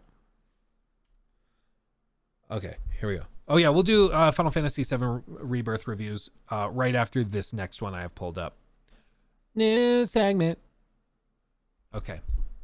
Oh, I should probably also catch up on these. Hold on. I think we got some. Super chats and subs. Mr. Sheepus, thank you for subbing with Prime, my friend. Appreciate you. Sorry, I had the notifications turned off while we go through these things, just so it's not disruptive. Let's see. Athelwolf, thank you for the $10 or 10 pounds. Thank you, my friend. 10 pounds. The sweet, sweet joy when I can rip 3D models from games from my 3D printer. Just acquired my wand from Hogwarts Legacy, and I'm gonna print a lot of 40K rips to best investment ever. I hadn't even thought of like 3D printing the wand from Hogwarts Legacy. That is kind of cool that you could do that. That's a good idea. Fun fact, I actually have a 3D printer on the way as well. I've wanted one for ages and ages and ages, but I've never been able to like bite the bullet. And one I had my eye on went on like a 30% off sale, so I jumped on it. What we'll do with it, I don't know, but no, I do. I want to use it to print like D&D minis. It could also be useful for printing like Warhammer minis, because like there's one I need. Yeah, it's a resin one. It's like the 14K resin.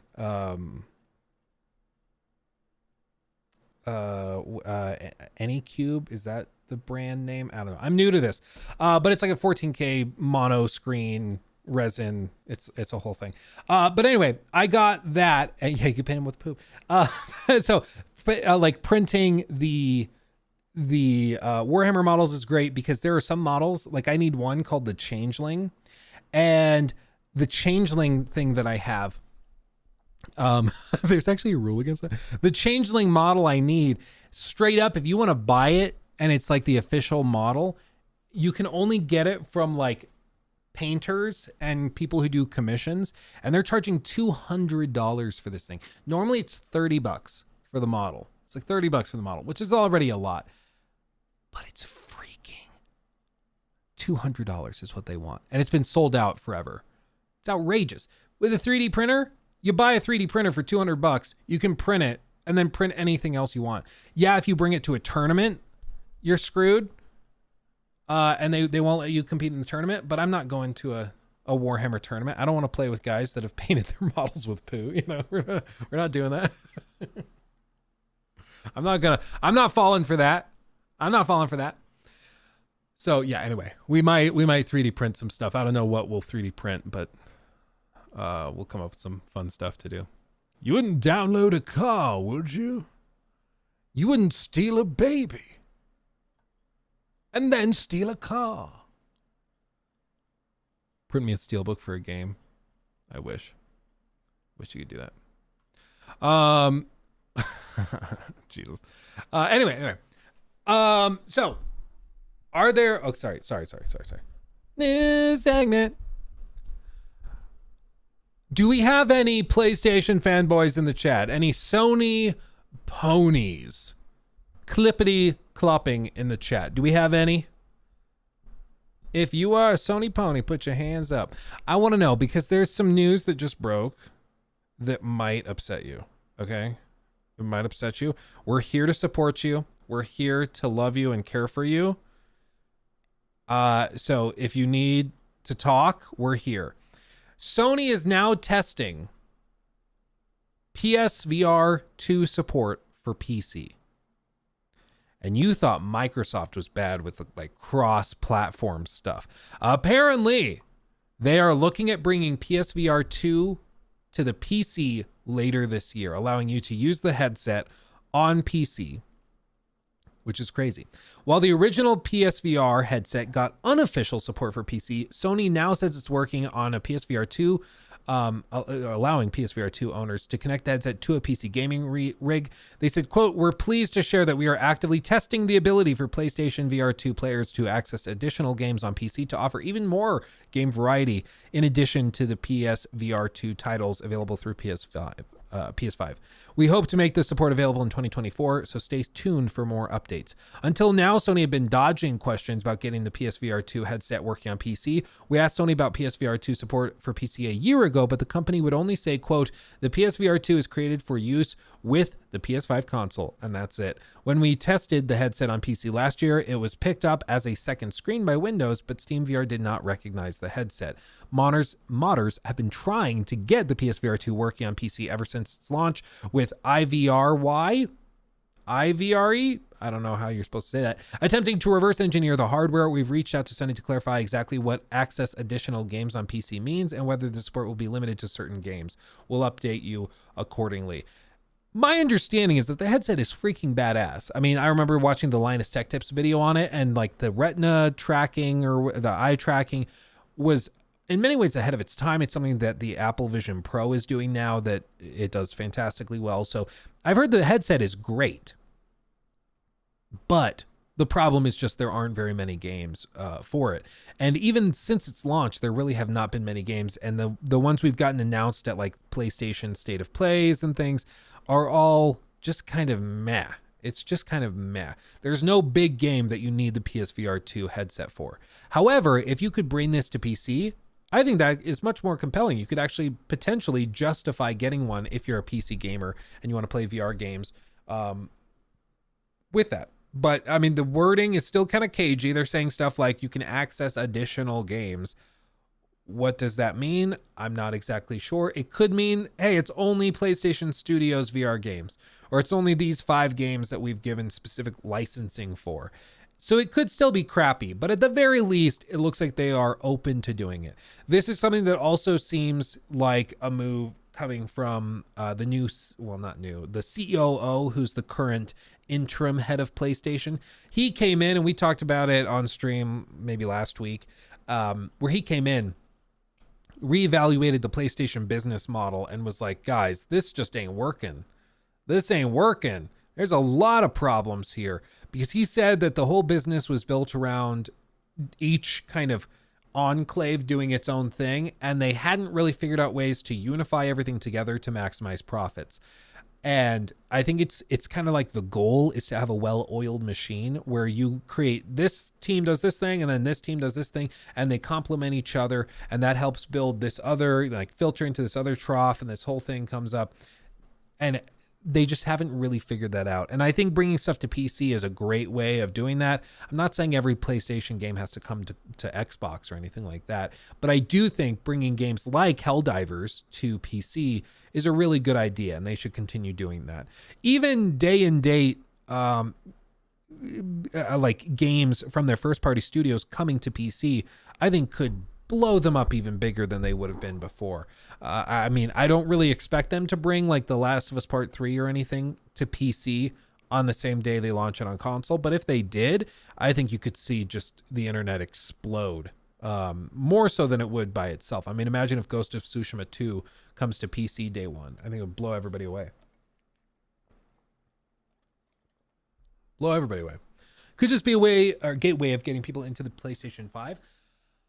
Yeah, but I do think that there is a large group of people out there who just honestly are entrenched in the PC and are not interested in a console at all. That is a group of people. They're just not interested in console play. My brother Ben is kind of like that. Like, he plays on PC. He's not really interested in getting a PlayStation or an Xbox or anything. He's just good. Not interested.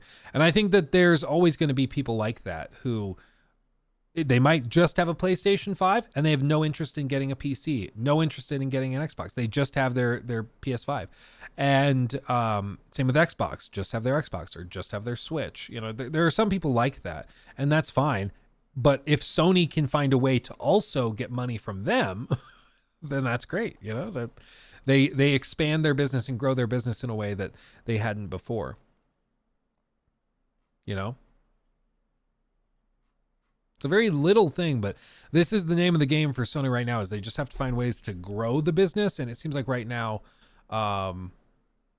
they have not figured it out.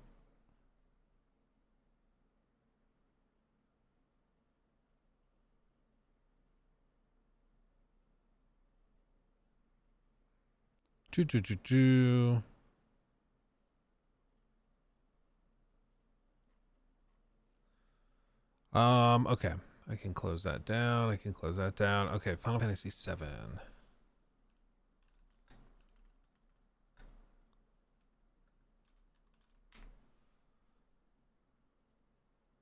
Should we see it?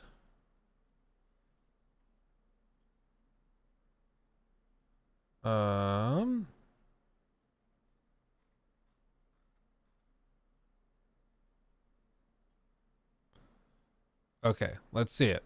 Let's see what we're dealing with. Final Fantasy VII review from IGN. Let's see. That was loud.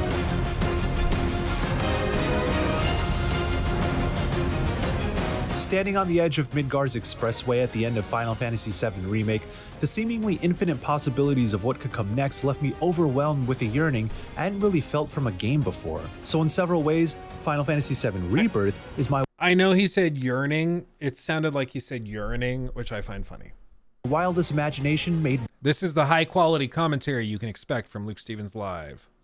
Cheers. manifest. Its impeccable combat is made fresh again with clever new mechanics and party members, and splitting the original's overworld into gorgeous open regions full of enjoyable side content enriches places I thought I knew so well. That lets this reimagining once again stand as both a stunning reconstruction of a game I've cherished since 1997, as well as an interesting new interpretation of it. However, Rebirth's continuing ambition to create a new timeline for Final Fantasy VII can bounce between awe-inspiring and overly convoluted. That's left me conflicted about parts of the execution of that new direction, but after spending more than 80 hours to finish the main story and a decent chunk of side content, there's no denying that Rebirth is an amazing journey despite that, and one I'll remember fondly as I eagerly anticipate the third act of this rebuild of Final Fantasy VII. Very good. Fill your hollow heart with rage. I would love to know what the player breakdown is like. Like, what percentage of players that are buying this are familiar with Final Fantasy VII already, and how many of them are new? Because I genuinely don't know. I don't actually know what the breakdown would be like. Because I feel like there's... most people I've come across, like in chat, who are really excited for this, know the original game. Maybe they weren't, like, they didn't play it at launch back in 97. Maybe they have played it recently, or like, I think there's a mobile port where you can play it on your phones. Maybe they've played it those ways. But I wonder what the mass market appeal of this game is. Like, how many people that have never touched Final Fantasy 7 are going to try it, you know? I did play it at launch. Thanks for making me feel old. Sorry, Leo. Sorry. I was born in 1997. How's that? How's that? Do you feel old yet? Did I break your brain yet? Yeah. Yeah. I tried Final Fantasy 7 Remake and it wasn't for me. I know a lot of people that like tried it and got like halfway through it and then just stopped playing for one reason or another. When did Final Fantasy VII Remake come out? Was that maybe 2019?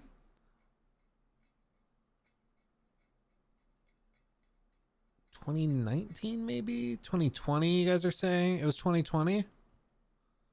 2020 is such a blur for me, dude. It's such a blur. I'm like, man, 2020.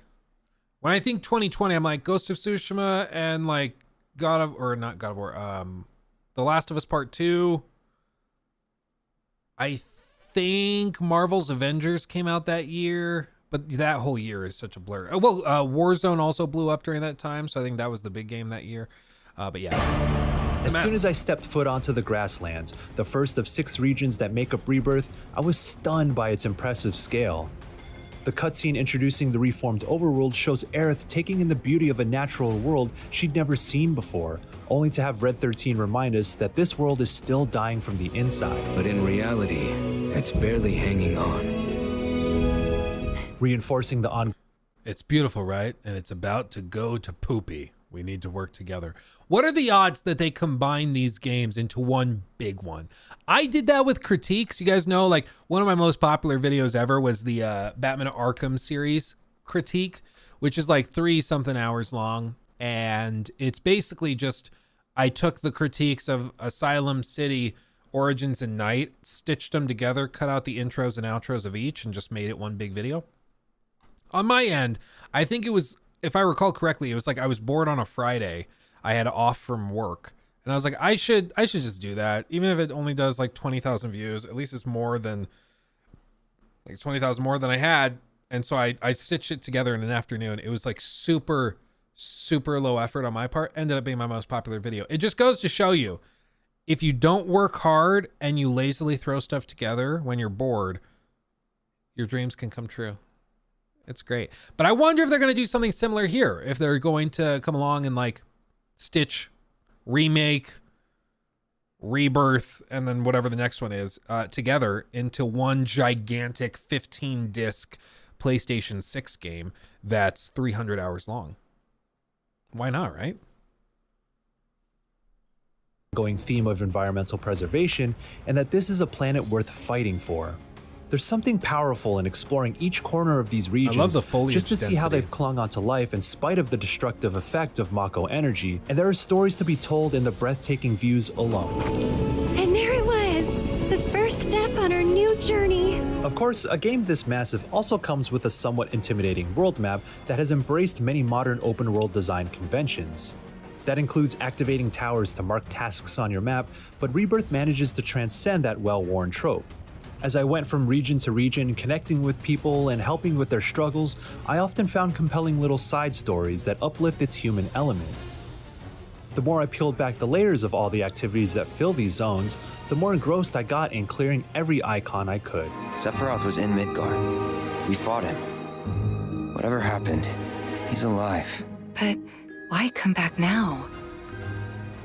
Nearly every task rewards you with XP for your party level to advance an additional progression system called Folios, which unlocks perks and abilities for each. See what I mean though about the IGN footage capture? I don't know what potato they're recording their gameplay on, but man, this is maxed out quality, and it looks like they just took a handful of Vaseline and Nutella and sprinkled it and smudged it all over the screen.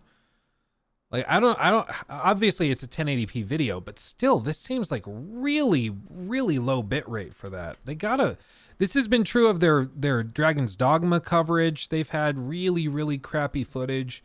It's true of their reviews recently. There's something going on with IGN where the quality of their footage is just crap. I don't know what it is. It bugs me, man. It bugs me. Cause like, like Elgato just announced like the greatest capture card on the market. It's like $230, HDMI 2.1. It can do like 4K, 144 hertz. It's outrageous. It is outrageous. It's like $230. They could use that for this. Buy an external hard drive, record onto that thing. You'll be good. You'll be good. Why am I, some random YouTuber, why do I invest thousands into like a server and a dedicated capture device and a Ninja 5 Atomos for capturing full quality footage in HDR. Like, why am I going to these lengths and IGN of all groups isn't? It's crazy. It's crazy. Character. The biggest additions are synergy abilities, powerful partner attacks that lay on heavy damage and can grant bonuses like extending stagger windows, filling the limit break bar, or temporarily negating all MP costs.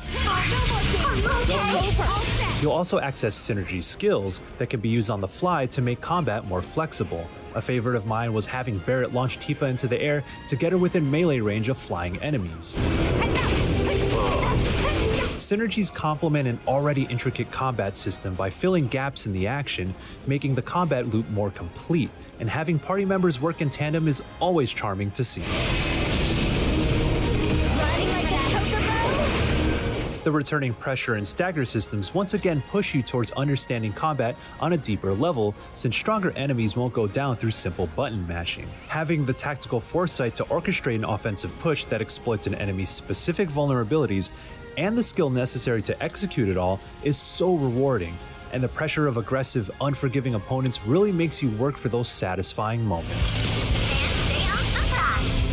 Thanks so much for everything. While the returning cast all fight just as they did in Remake, new enemies and mechanics encourage you to bring out more in your party members. Yuffie can be an absolute menace now, with a party around her and a full game to build out her skill set, standing out as the most dynamic character of the bunch. The finally playable Red 13 can turn defense into offense with his vengeance stance and fast combos, and destructive abilities like Stardust Ray can make short work of enemies. You're ruined.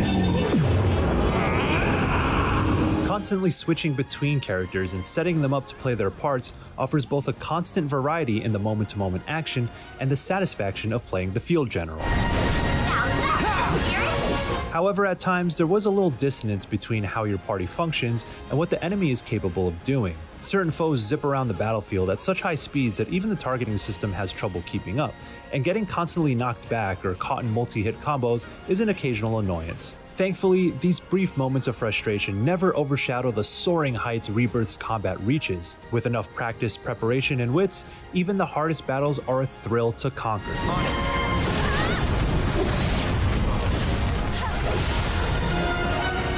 Unironically, some of the best battles are actually in the new card game, Queen's Blood. It's an outstanding addition that had me sinking hours into it. Not only is it smartly designed, there's an entire side story that builds up around it as you progress.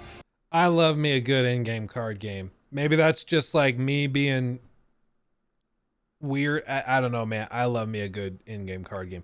Gwent is awesome. I have like behind me the Orlog collector's thing that they sent me. It's a full Orlog set with like stone pieces. It's outrageous. I love me some Gwent, some Orlog. Oh man, oh baby. And this is, it looks like their version of it. I love it. I love it. Crisco, thank you also for the super chat. How do you feel about Sea of Thieves and other games not being exclusive soon? I think the ones they chose make perfect sense, and it's totally reasonable for them to make those non-exclusive. As for like moving forward, we'll see what they do. If they start bringing games like Starfield, I get a little more iffy on that. I think that's less of a good idea. But they need to be clear, like, we'll only ever bring these games a year after launch. Then I think you can at least respect it. But any sooner than that, it gets I'm not feeling it. As for yeah, but again, the specific games they chose I think are great fits on other platforms. It makes sense. And will only benefit from being on other platforms, I think. As for also looking for PAX update. Oh, PAX update. So my plan right now is to go. Nikki and I are figuring out plane tickets and actually like hotels and stuff, I think this afternoon. So our plan is to go to PAX. And my goal, I'm waiting to get the email back from the PAX runners. But my goal is to also bring Jacob and potentially Trevor as well. So we'll have the whole crew at PAX East, which could be super cool. So when is PAX? March 21st through 24th, I believe, in Boston. So yeah, if any of you guys are going to go to PAX, let me know. We can meet up. It'll be fun. Exploring the origins of Queen's Blood itself and going in some wild and unpredictable directions you won't want to miss.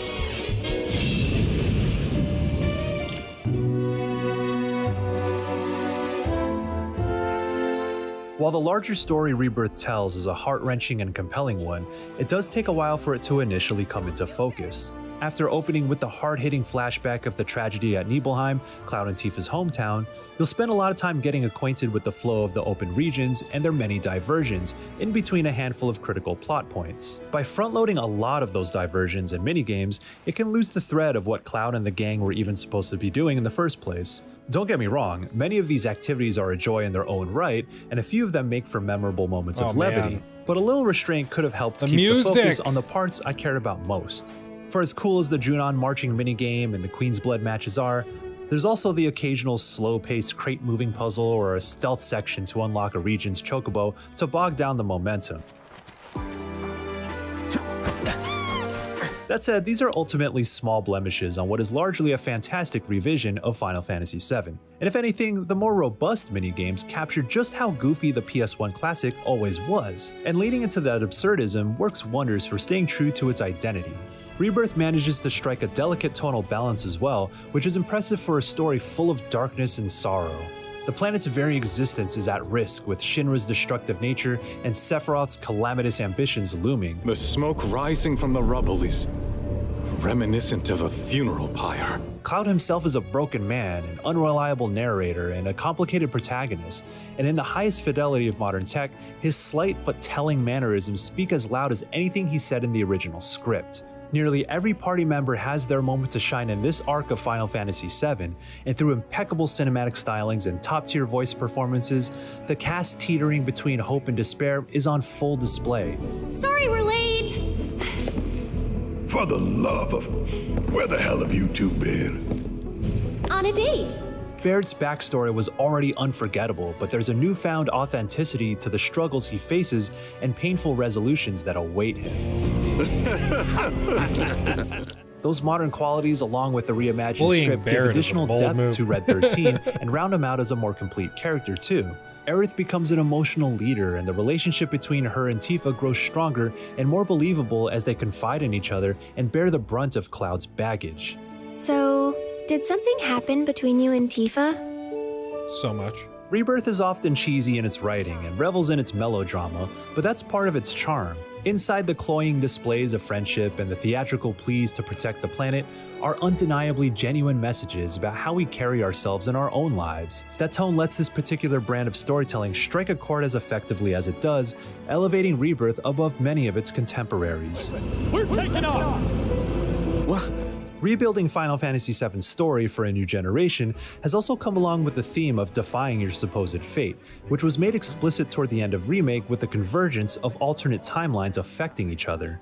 But while this new take on the classic story has the potential to be equally as powerful, it pains me to say that Rebirth fumbles the execution. Avoiding any spoilers, the events of its conclusion and the ensuing aftermath are portrayed in a way that is both convoluted and undefined, robbing it of its impact. It's a case of trying to do too much without the connective tissue to bring it all together. Cryptic messages and nuanced meanings can be well and good, but sometimes stories have to speak plainly about what is actually happening, and Rebirth does not when it needs to most. But even with the messy delivery of its conclusion, some of the new scenes surrounding that finale do offer sobering messages about grief, letting go, and the acceptance of life's eventual end. These quiet moments encourage a different kind of reflection that the original wasn't able to touch on. How we make sense of our lives and our place in a world full of tragedy is a complicated and messy endeavor that seems full of contradictions, and Rebirth makes that fittingly clear. So even though the new path these remakes are trying to forge is both fascinating and flawed, Final Fantasy VII's story once again manages to hold a poignant mirror up to our own world 27 years later. The life stream. 27. It is the very essence of our star. The blood coursing through its planetary veins.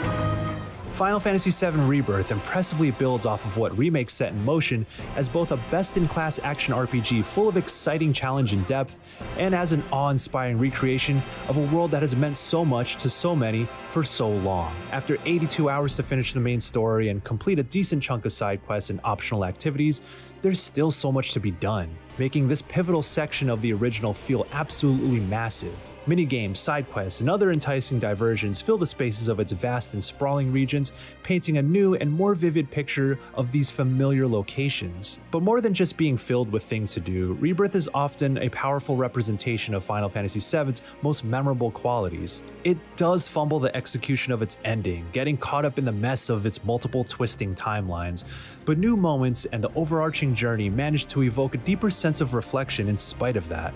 So for as flawed as parts of how this classic has been reimagined might be, Rebirth still stands out as something both thrilling and unexpectedly impactful. Still alive? Miraculously, yeah. I mean, shocker, it looks really good. So there's that. Yeah, and I mean, they dropped the reviews a week ahead of launch, which is always a sign of real confidence and polish. That's great to see. I think, yeah, like Final Fantasy VII Rebirth on PS5. So Digital Foundry, they looked at it, and I mean, you can see their side-by-sides. Their footage is going to be way better. Final Fantasy VII is perhaps the most well-known JRPG of all time. Look at that. It pushed technical boundaries on the PS1 and set new standards for storytelling within gaming. Its long-anticipated remake trilogy, starting with 2020's Final Fantasy VII Remake, is similarly ambitious, seeking to flesh out and rework the RPG on modern hardware. And in about a week, we're getting the middle part of the trilogy, Final Fantasy VII Rebirth, which promises a much larger and more sophisticated entry exclusively on PS5 console hardware. So today we'll be taking a first look at the final game on the PS5 and try to settle a few key questions. How have graphical boundaries been pushed on PS5? Have the demo's image quality issues been resolved? Yeah, so performance mode pre-patch. When I first was trying the demo, performance mode was rough. It was rough. So it seems like they've at least addressed it. And can the game hold a stable frame rate, even with its open world scope?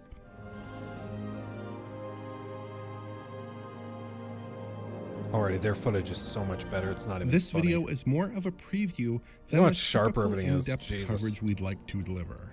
Because of an unusually strict review embargo, we can only show you content from the first few hours of the game. We have to avoid certain sequences, and we're only allowed to produce a short video. Plus, the game's image quality has been in a state of flux pre-release, with a major patch arriving shortly before this video's publication. So we're going to split our Rebirth coverage into two videos. This preview video and a more in-depth piece covering the embargoed content in the final game to arrive on the game's release day. Let's start with the opening cinematic, which shows the decimated Midgar after the events of Final Fantasy. There are some studios or some publishers that are really, really restrictive with their embargoes and stuff, where they say, like, you're only allowed to show these missions. You cannot show anything from after this mission. One game I remember reviewing, they said, like, we weren't allowed to show any part of a cutscene after a certain line of dialogue was spoken, and through like another line of dialogue spoken. So it was like super specific, and it wasn't even like particularly spoilery. It was just weird that they had that very specific requirement. It was just, some studios are very, very controlling when it comes to embargoes and stuff. I don't know why. A lot of the time, like, it's one thing if you're trying to avoid spoilers for something like The Last of Us Part 2. Hey, don't show those spoilers, please, in your review.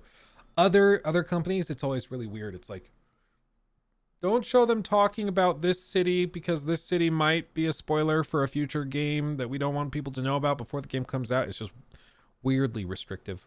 The opening cinematic, which shows a decimated Midgar after the events of Final Fantasy VII Remake. There's some very nice rendering on display here, but it did take me a few moments to realize this wasn't a real-time sequence, which is probably a credit to advances in real-time rendering. After a brief gameplay For me, it's the interlude- smoke effects. The smoke effects look too good to be real time. Like, come on. Consoles are powerful nowadays, but they're not that powerful. That's way too realistic. to realize this wasn't a real-time sequence, which is probably a credit to advances in real-time rendering. After a brief gameplay interlude, we're back in Unreal Engine 4 driven real-time rendering with the flashback sequence from the demo that was released a couple weeks ago. A few things stand out here right away. Firstly, the asset quality is very inconsistent in this area. There's plenty of good-looking rock formations with decent levels of texture detail, but it's easy to spot some oddly low-resolution work here. Some of the rocks are also very angular and low poly.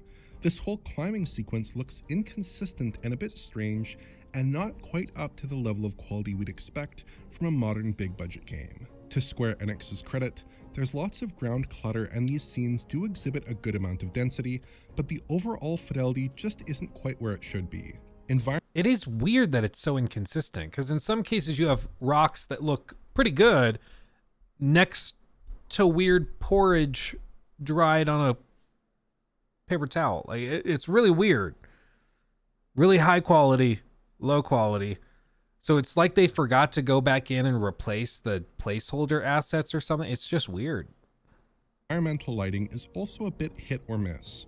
In shadowed regions, we don't see very effective light occlusion, which gives certain scenes an overly flat look.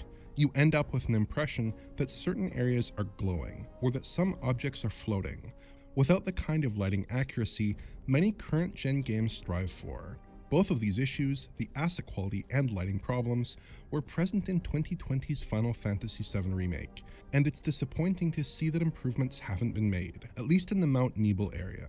The shadow resolution in this area is pretty conservative, which gives the shadows an aliased quality, though the filtering helps somewhat here. But at very close range, we get a high-resolution cascade, which produces distracting pop-in as the camera nears shadow detail. It's a very strange choice, but there are some very important visual strengths here as well. The real-time cutscenes look beautiful, as they did in Remake. The characters are lavishly rendered, with excellent skin shading, detailed, smoothly Lavish is a animated good word card-based for it. hair, and pitch-perfect clothing materials. These scenes are always lit very evocatively and feature creamy bokeh depth of field. The cinematic direction here is just on another level from what we see in most other games too, and resembles the heights of Square's CGI work in other titles. Battle sequences are impressive as well. Fights are a confluence of acrobatics and particle effects, punctuated by show-stopping special abilities and breathtaking synergy attacks. The combat mechanics are fairly basic, but provide just enough tactical depth to justify the pyrotechnics on display. After the Mount Nebel flashback, which comprises Chapter 1, we're on to the open-world abundance of Chapter 2. The city area here, Calm, actually looks quite impressive relative to the environmental work we've seen thus far. Assets are generally acceptably high-res, without the texture inconsistencies we observed before. Except those bottles. Those things look stupid. Right behind my face. Look at those. They're like 3 triangles each. Ooh, baby.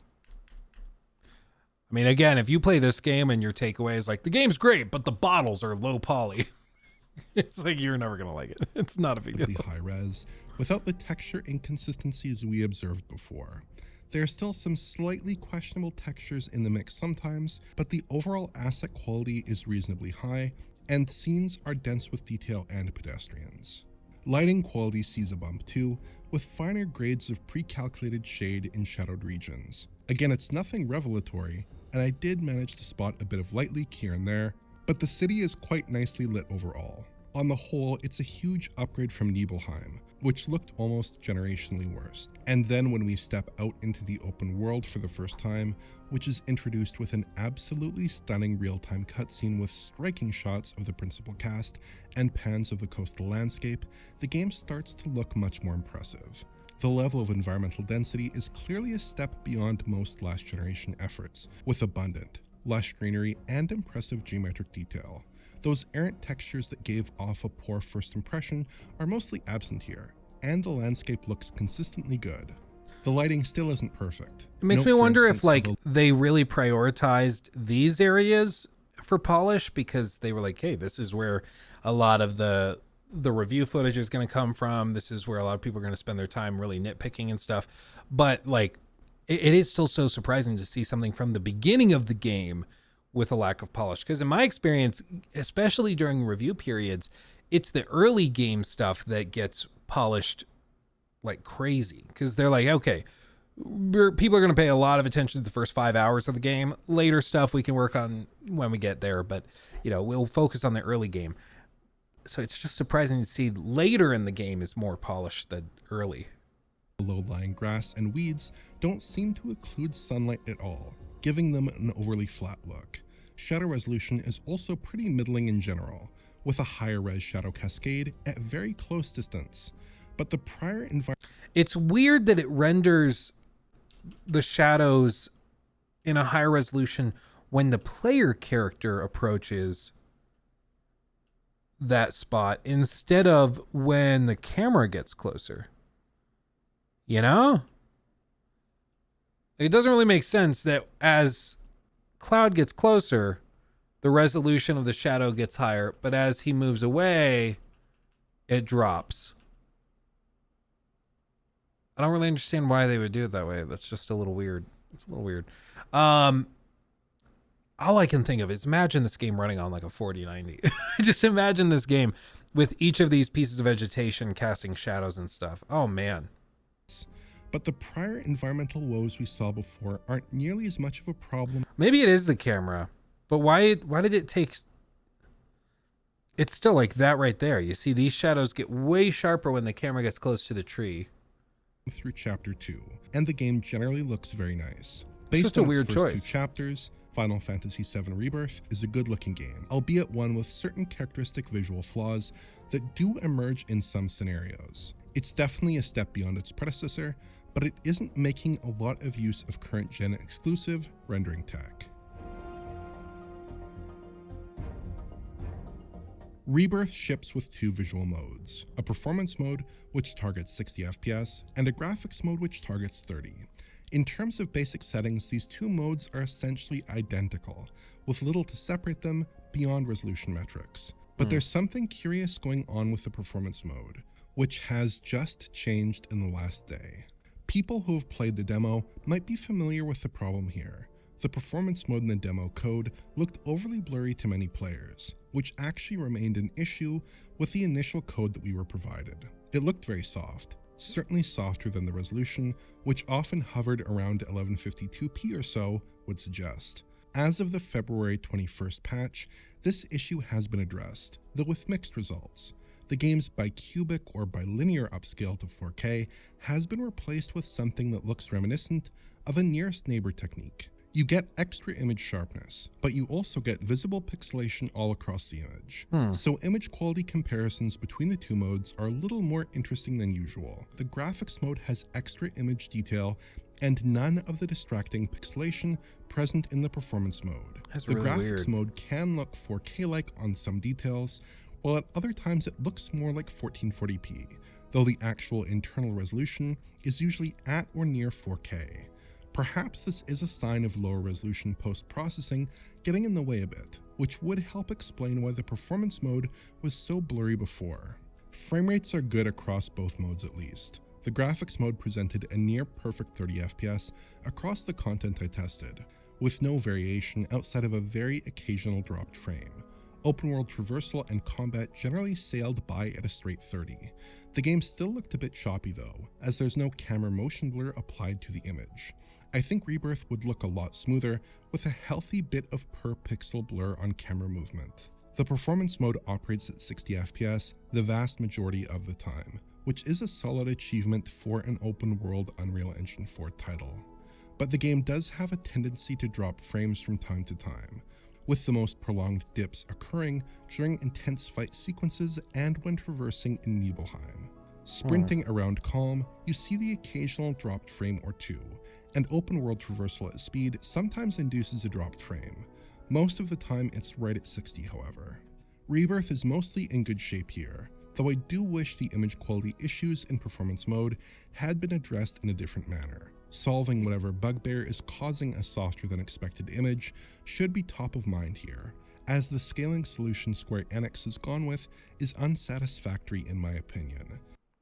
It is interesting. Like, I'm still shocked that we're this far into the generation and it still feels like we're getting incremental improvements, but I don't know. It feels like a lot of developers are building off of the performance mode. They're like trying to hit the 60 frame because people throw fits over that. And I mean, honestly, if you look online, most gamers tend to throw more of a fit about the game not supporting a full like performance mode 60 frames than they throw a fit about the quality mode not being quality enough. You know, it's just surprising that we're this far into the gen, over halfway through.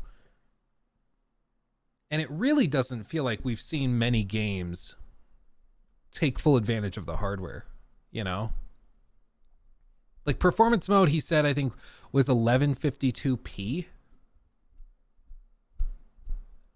It's wild. Like normally you see only a couple of games that are really pushing the graphical boundary in the first couple of years of the generation. And then as the generation goes on, everybody really takes it up a notch and you get some stunning games. But, you know, here we're just, it's surprising. It's surprising. I mean, the game still looks freaking phenomenal. The demo, I'm glad to see they fixed this, or at least addressed it in a way that looks better, because it was weirdly blurry before, and at least now it seems sharper, so that's good. More drastically, a shift to something like FSR2 for upsampling might be an effective choice, especially if it was paired with camera motion blur to hide some of its visual artifacts in motion. At a minimum, I would like to see an option to toggle between the scaling modes. So that's our first look at Final Fantasy VII Rebirth. We will have coverage on the full. Yeah, I mean, it looks gorgeous. The performance mode is iffy. I might go through it on quality mode, honestly. Just like if you don't get used to 60, it's a lot easier to play it at 30. But if you go from 60 to 30, it feels real bad, man. But if you start the game at 30 and you just go through the whole thing at 30, it's doable. It's doable. It's workable. I think one of the things that exacerbates this, though, is a lot of people have upgraded their TVs in the last 5 years. And so I think a lot of people, if you've moved from like a 40-inch TV and you're now playing on like a 55 or 65-inch, or even upwards of like 75, 85-inch, which are now hitting consumer houses relatively frequently. If you're playing on a big screen, I mean, playing on a performance mode that's rendering at 1152p is like, you can tell. You can tell. Because like the reason these TVs are so big is because at 4K, you still retain the sharpness even as it scales up. But if you go at a low resolution and you stretch the image that much, even if it's upscaling to 4K, it's still very, very blurry on a big screen. Which is why, like, the promise of these consoles was that you were going to be able to crank the resolution and the frame rates. But instead, it seems like games are still basically rendering it close to 1080p, and then they just upscale to 4K. And sometimes it works better than others, but most of the time it's like, it's not quite doing it, you know? Not me. I'm still rocking my 32-inch Sony Trinitron. Really? That's awesome. That's awesome. Smooth 30 is better than a jerky 60. I generally agree. Yeah. How do you play at 30? Some of the greatest games ever released were released at 30 frames. Even like relatively recently, Red Dead Redemption 2 was a 30 FPS game. Breath of the Wild is 30 FPS. Like, you don't need 60 frames for a game to be good. I think it depends. Like, you can't have, in my opinion, a first-person shooter at 30 frames is real tough to play. For me, it makes me motion sick, and it's just, ugh. I can't do it. But I think that's one limitation. And then beyond that, it's like third-person adventure games. 30 FPS is totally fine. Totally fine. Not a big deal. Honestly, buying an 80-inch TV is really, really stupid decision for almost 100% of the population. It depends on a lot of factors. I mean, I used to sell TVs that were 80-plus inches to people when I worked at Magnolia Home Theater. And for a lot of people, they don't need a TV that big. The other thing is your image is only going to be as good as your source. So if people are like just watching, like I still remember this old lady, she came in, she wanted to return her TV because the image looked bad. And it's because she was plugging in like her straight up antenna from the side of her house into the back of the TV, which I don't even know what resolution is a antenna TV. I don't even know. It's 480 interlaced or up to 720p in different markets. Okay. Depends on the market. So like an HD antenna, I don't think she had an HD antenna. I think she had probably the 480p one. So, or 480i one. So she had 480 interlaced and she got this huge ass TV. It was like a 75 inch at the time. And she wanted to return it because she's like, everything looks so blurry. My old TV set, I always say set. My old TV set was not this blurry. And we're like, okay, we go through the thing because we're like trying to maybe troubleshoot it, thinking initially that something was wrong with the TV or settings were screwed up or something. And they're like, wait, what kind of stuff do you watch on it? It's like, well, I have my antenna plugged into it. Okay, well, there's your problem. There's your problem. If it doesn't matter, like if you take, it's all about how you use the tool. Like if the 85 inch TV or 75 inch TV is fed a blurry, low resolution image, it's going to look blurry and low resolution. It just will. If you take a Lamborghini on a dirt road with a ton of potholes, you're going to have a bad time. Doesn't matter how expensive or crazy the car is in a certain use case if you're using it for something it wasn't designed for. 75 inch TVs are designed for high quality image inputs. And if you don't give it that, it will look bad because that's just how it is. Yeah, now imagine Kingdom Come Deliverance on Switch. Yeah, that's going to happen. So yeah, it's just, I agree. Most people don't need an 80 inch TV. Most people.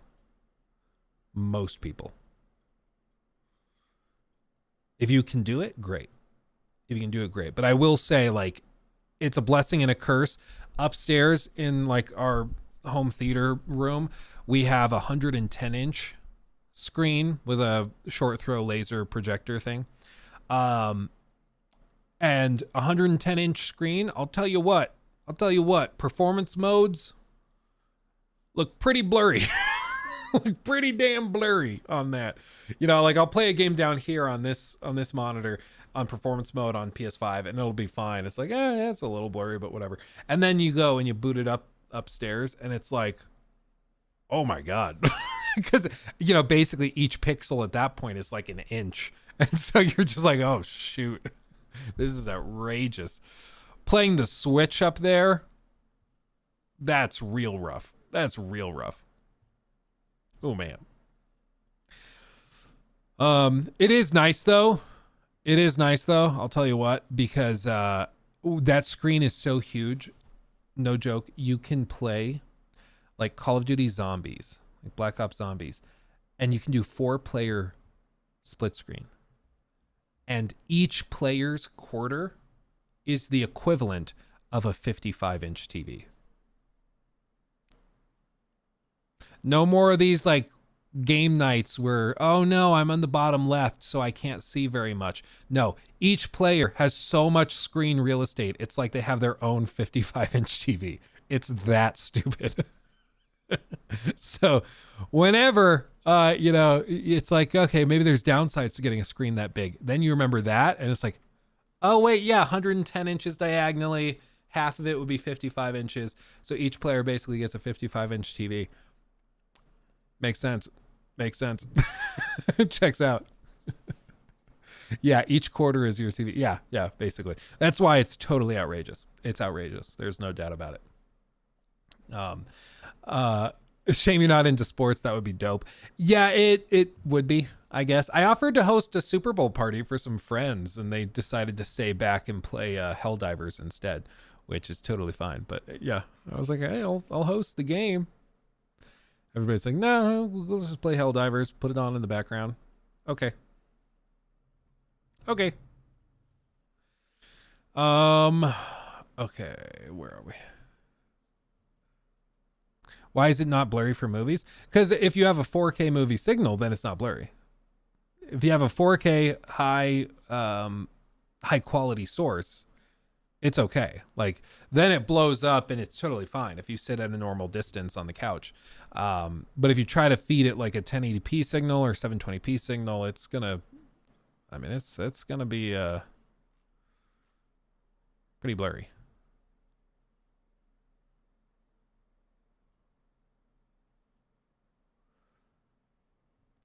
Also, movies are 24 FPS. Depends. That Will Smith one, Gemini Man, I think it was. Gemini Man. It was like 60 FPS, I think. And it looked freaking weird. Was it Gemini Man? Oh god, that was loud. No, I don't think this is it. Gemini Man 60 FPS versus 24. This might be it. Yeah. Like just look at this. One of these is going to look like your standard movie. And it's going to be like, okay, yeah, that works. And then one of them is going to be at 60 FPS and it's going to be really jarring. Okay, not bad, not bad. Totally fine. Because like we're conditioned for movies to be more at like 24, 25 FPS or even 30. So when we see a movie going at 60 FPS, it's really jarring. Like it doesn't look right. It almost makes it look like it's a fan-made thing. Even though it's the exact same shot, it's the exact same footage. Nothing's changed except the frame rate, but it looks freaking weird.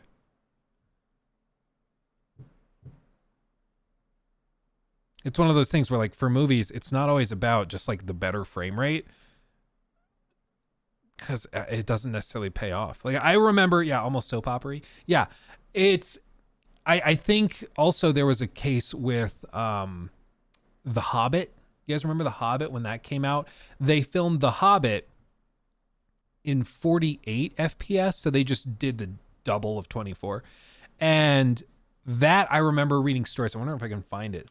The Hobbit movie motion sickness. Yeah, look at this. The article is from December 6th, 2012. Apparently, filming in 48 frames per second was not a good idea. The Hobbit won't be playing in the US for another week, but it is screened in New Zealand, and some people are claiming they feel sick afterwards. My eyes cannot take everything in. It's dizzying. Now I have a migraine. Jackson has admitted the higher frame rate, which Warner Brothers is referring to as HFR 3D, takes a little bit of time to get used to, but he backs it as a critical leap forward in filmmaking. Essentially, HFR is to movies what CDs and MP3s were to vinyls. I mean, nowadays it just isn't a thing. It's not a thing. This was during the same period where everybody was like going crazy about 3D movies. You remember that? And like 3D TVs were a big thing where like you'd buy the TV and it came with glasses that you had to charge, and there's a whole thing. Yeah, it's funny. Director of X-Men Futures Past.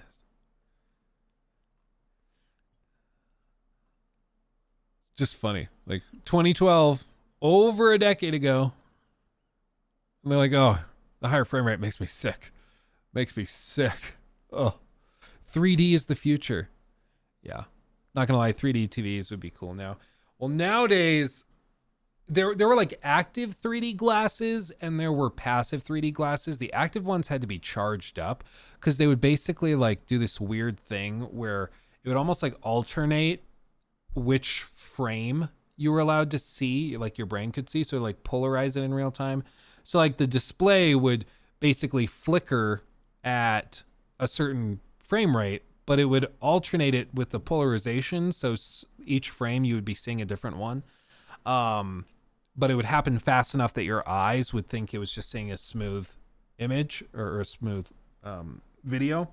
So it would kind of trick you into thinking you were seeing two different images and that you were seeing a 3D image. It was like a cool idea. Nowadays, like the whole 3D thing, you just wear one of those. Like if you have an Oculus Quest 3 or an Apple Vision Pro, probably, you can just watch 3D movies, but in a virtual space with like a 100-foot screen if you want, like on the moon. You can just do that. It's fine. Like it achieves the same thing. And it's much more reasonable. Like those 3D TVs, I wonder like 3D TV, is anybody selling any 3D TVs? I don't even know.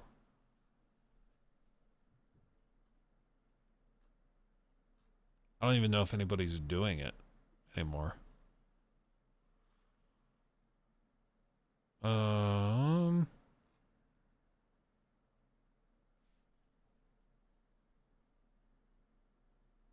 Yeah, I don't even see anybody doing it. So I don't think they even sell them anymore.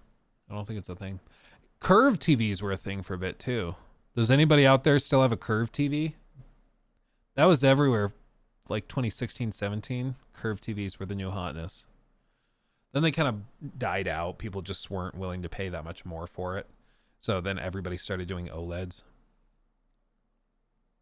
Oh, on Facebook Marketplace. Yeah, probably.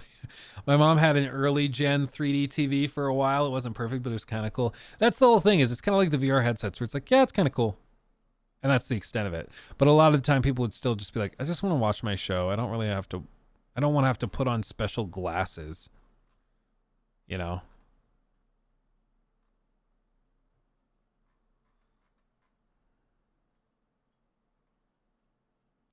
The OLEDs are super expensive too. No, not really anymore. I mean, they're still the premium. It's not gonna, you're not gonna get a $200 or $300 OLED, but they're not crazy like they were. 5-6 years ago, I mean, an OLED was like $4,000 to $5,000, and now, you know, they're maybe $1,500 to $2,500. Back like in the years I was at Best Buy, those TVs, an OLED at like 65 inches was going to be like $7,000. And then I think we had an early prototype of a 77-inch OLED, and that thing was like $13,000. Imagine if you bought that, and now you can get the same size TV for like $3,000. You'd be like, ooh, oops. Christian, thank you for the 5, my friend. Thanks for making content. It helps me find relief from the stress of everyday life. I hope everyone's doing well. May God bless everyone on here. Thank you, my friend. Appreciate you. Also, thank you, Xer989, for resubbing on Twitch. 3 months. Oh, baby. Oh, baby. Rock and roll. Love it. I love it. Some details about Rise of the Ronin. It apparently will have online co-op as well as a character creator. You can join up to 3 others to experience the game's main story and missions and online co-op. Know that PS Plus is required. Okay. Blends melee and combat. AI companions have bond levels. Team Ninja want to combat field achieved with training. Okay.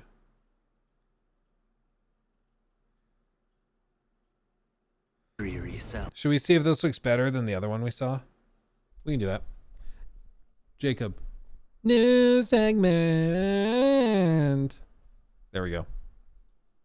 Immediately, the view count just plummeted. No, so everyone, I know there's people mad at me because in the last video on Rise of the Ronin, I pointed out some visual clunk and things that I thought looked a poopy, because that's what I do. When I see things that look a poopy, I call them a poopy. So that's what I did. I mean, of course, like, it was visible. It's not like I have to defend it. Those problems were plainly visible to everybody.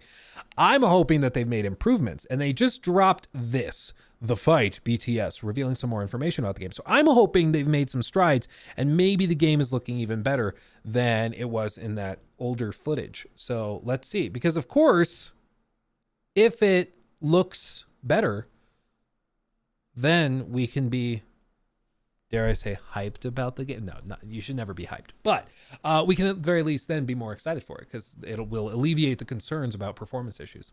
Let's see what they've got. Little to do. As I sit and wait in this dreary cell, I watch the courtyard outside with great intrigue. Yesterday, I witnessed something quite special. A crow landed close to my window, attempting to grasp a piece of bread lodged just beyond its reach. I told you guys the story about, I'm already pissing people off that I'm pausing it already, but I told you guys the story about my high school principal who tried to troll his friend in college. The bird flew into the window while he was eating breakfast and died. It just like cracked its neck flying into the window, thinking it'd fly inside. So he took the dead bird and put it in the box of his roommate's cereal. And so when his roommate poured out the cereal into the bowl, just a dead bird plopped out. That's some next level trolling. I never had roommates do anything that insane to me. But every time now I see people talk about birds, I'm quickly reminded just a little bit of that. It's pretty hardcore. Little psychopathic. This determined creature tried time. Why'd he do that? I don't know. I do not know. I wish I knew, but I don't know. And time again, but its beak was too short and too thick. Eventually, the crow left in what I concluded was defeat. But to my amazement, the crow flew back with a stick in its feet. This cunning bird used the stick to dislodge the food and fly away with its prize. A small victory, but it reminded me of our struggle, and that we must adapt if our plan is to succeed. Some may shun the outsider's weapons and tactics, but we cannot be afraid to embrace them in pursuit of our goals. Spread the word to our allies. We must be like the crow. I really thought they were about to. We must be like the rise of the Ronin. We have to be the Death Stranding.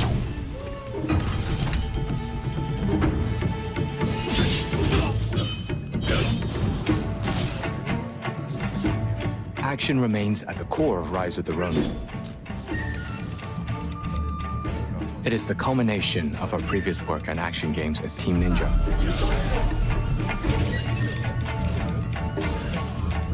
Team Ninja's action is known for its high speed and difficulty.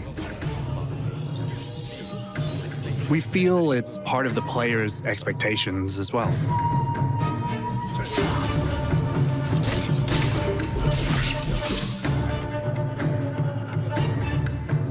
There's the importance of action in gameplay, and the power of authenticity you get from a period drama story. Let's fight!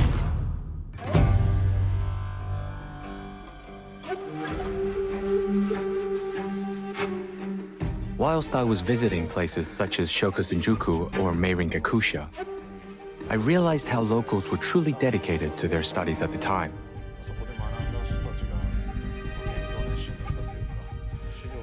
There were plenty of academic manuals, including research on the Dutch and Occidental weaponry. I love seeing that the devs go this in depth with like their research into weaponry and things.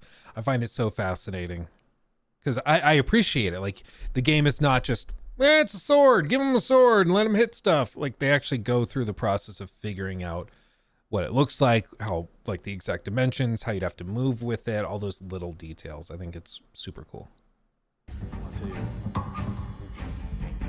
At a time when Japan was isolated and people couldn't access any information from the rest of the world, it was incredible to see the amount of foreign information, worldly cultures, and teachings they were studying.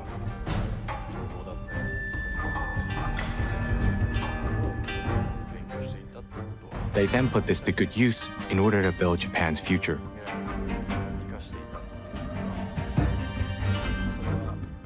I believe we managed to convey that in Rise of the Ronin as well.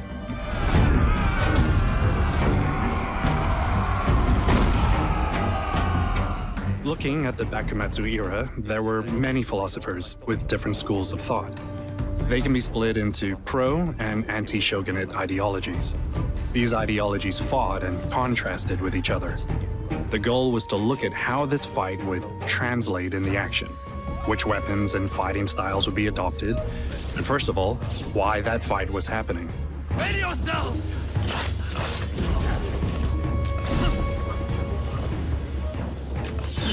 We looked at each personality, along with the choice of weapon, and worked out how to make these battles authentic within Ronin. The more we researched, the more we found. The Munen Star and the Hokushinto Star as well demonstrated how these people lived their life through the katana, how it was their weapon of choice. It was here where we really felt the power of history. From that period, as we moved towards the modern era, weaponry changed. For example, handguns were introduced. We had to think how to integrate them and balance the use of them with close combat, which meant we had to develop gameplay that incorporated both close combat and ranged attacks. It's a baller move to just pull out a bayoneted rifle and use it as a pistol. Like, oh man, that's a ballsy move. And those things are not light, by the way. I mean, if you've ever held up like an old genuine rifle, we did it at like a tour of with a museum thing that we did. And of course it wasn't like the kind of rifle I'm sure they're using in Japan during this period, but back when they made those things with real wood and like actual, I don't know if it was cast iron or steel or whatever they used for it at the time, but those things are freaking heavy. They are freaking heavy. Logical addition when we thought of developing new weapons for Ronin. It perfectly suits the Bakumatsu era. We dedicated time to working on adding new gimmicks and the fighting actions.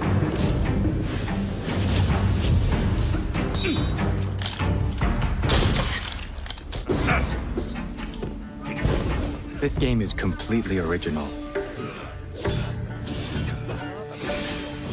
As an action game, I believe that it wasn't necessary to make the game resemble a history textbook.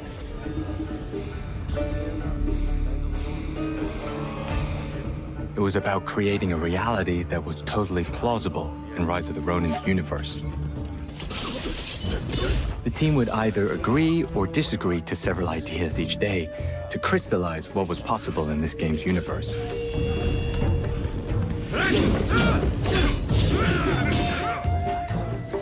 When it comes to action, first I look at something that is humanly possible. Actions you are able to achieve through exercise and training. This is the action that I wanted to make, rather than people just flying around. Then they show him flying around. I'm sorry, is this thing that they just showed humanly possible? Like, I feel like they're trolling a little bit. It's like, yeah, we wanted to ground it in what can be realistically done, not just people flying around. And then he goes and shows somebody literally flying around. Like, he's flying and going around.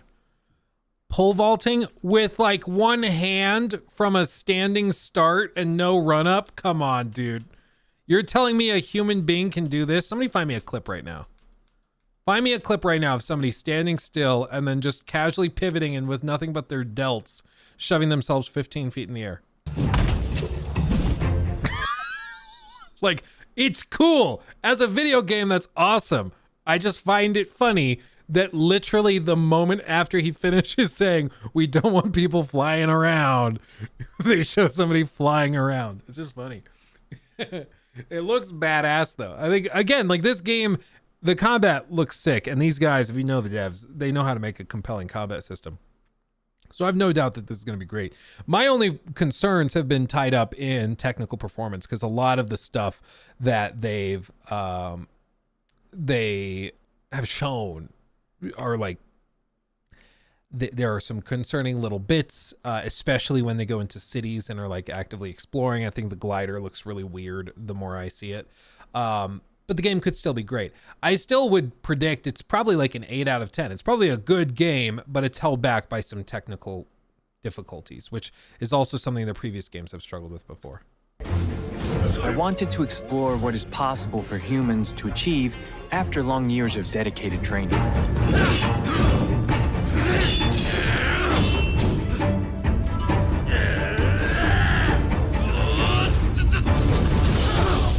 Blah.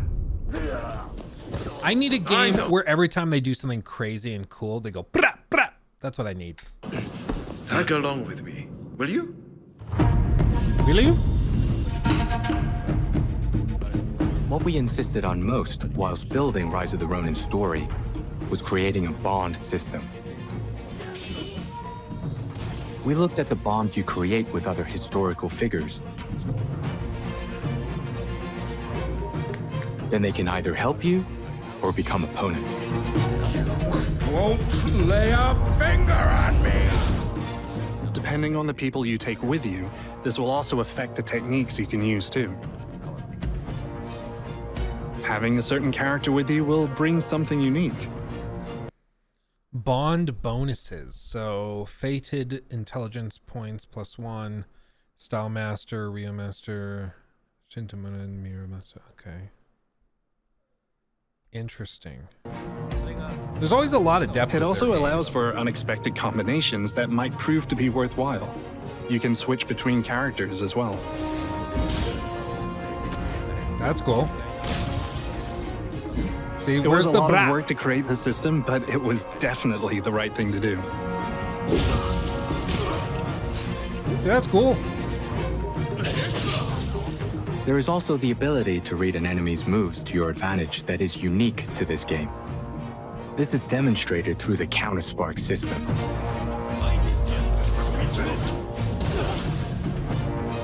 Actions used based on the opponent's moves. It needs to be used with precise timing. And you have to be able to predict your enemy's moves. Isn't that just true of like any combat system with parries and stuff though?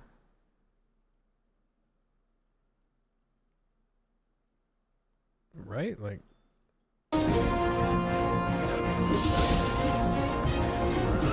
a large part of the combat in Ronin is based around a wide variety of actions you can choose to combat your enemies.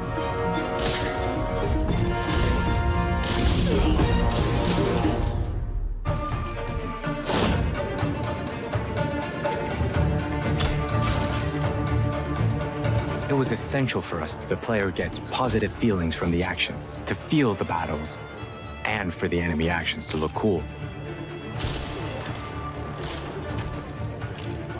However, as we set the stage for the game and built its story, the period drama aspect was a strong element that we always kept in mind.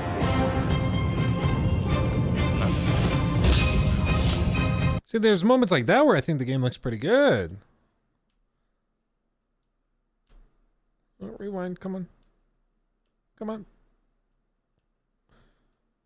Like this shot, I think this shot looks pretty good. This is cool. Gliding in, the leaves floating in the air. I think this looks pretty good. So there's moments where I think it looks pretty good. There's other moments where it just kind of takes a nosedive in quality, which just makes me wonder, like, are there different builds that they're showing footage from? You know, like this shot looks very Wolong. Like this shot looks very outdated, but there are other shots that are super cool. That we always kept in mind.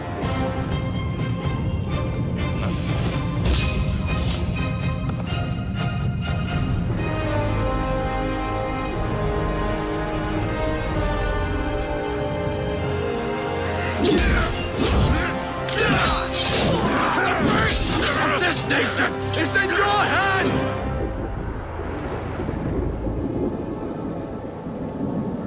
The cause. The cause.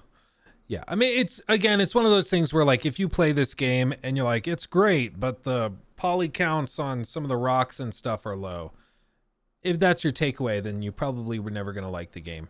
I do think it's fair to bring up, like, things that might affect your ability to be immersed or things that are significantly behind the curve. Like, if you have graphics that are a generation behind, I think that's fair to bring up and potentially ding in a review score. Because it's like, it's 2024. You should be able to push the boundary a little more if you're charging full price. If you're like a AA studio and, you know, it's a smaller team, lower budget, lower price tag, then I think players have some flexibility. But I think if you're going to charge full price, then the expectation is that you're going to bring full price quality in every regard. And, you know, even the people that I've seen that are really, really hyped for this game, even they're saying like, yeah, I mean, it's not a looker, but that's not why you buy these games and play them. And I think that's totally fair. It's not why you buy and play these games. But I also think that you should be able to bring it up and address it without being labeled a hater, because it is jarring at times. You know, to see a shot like this in a $70 game. But I love to see that they're doing their research historically into the weaponry. That's super cool. You know, it seems very intentional. And it's not trying to be realistic, but they're trying to at least do their homework and be respectful to the source material, which I think is the distinction to be made. But I mean, that looks pretty cool. Yeah, there's apparently 4-player co-op, so you can play through the story with friends. You can do that. There's a good amount of stuff, so that's cool. Never go for the prettiest woman. Get you one with good mechanics. Yeah, I mean, with this, if the core mechanics are fun, that's all you really need to worry about. Sometimes graphical presentation and things like that are worth bringing up. Like Wo Long. I reviewed Wo Long and I thought it was fine. I don't recall exactly what I said through my whole review. But my memory of it is that it was fine. There were parts I really, really liked about it. And then there were other parts that I thought were like particularly rough around the edges.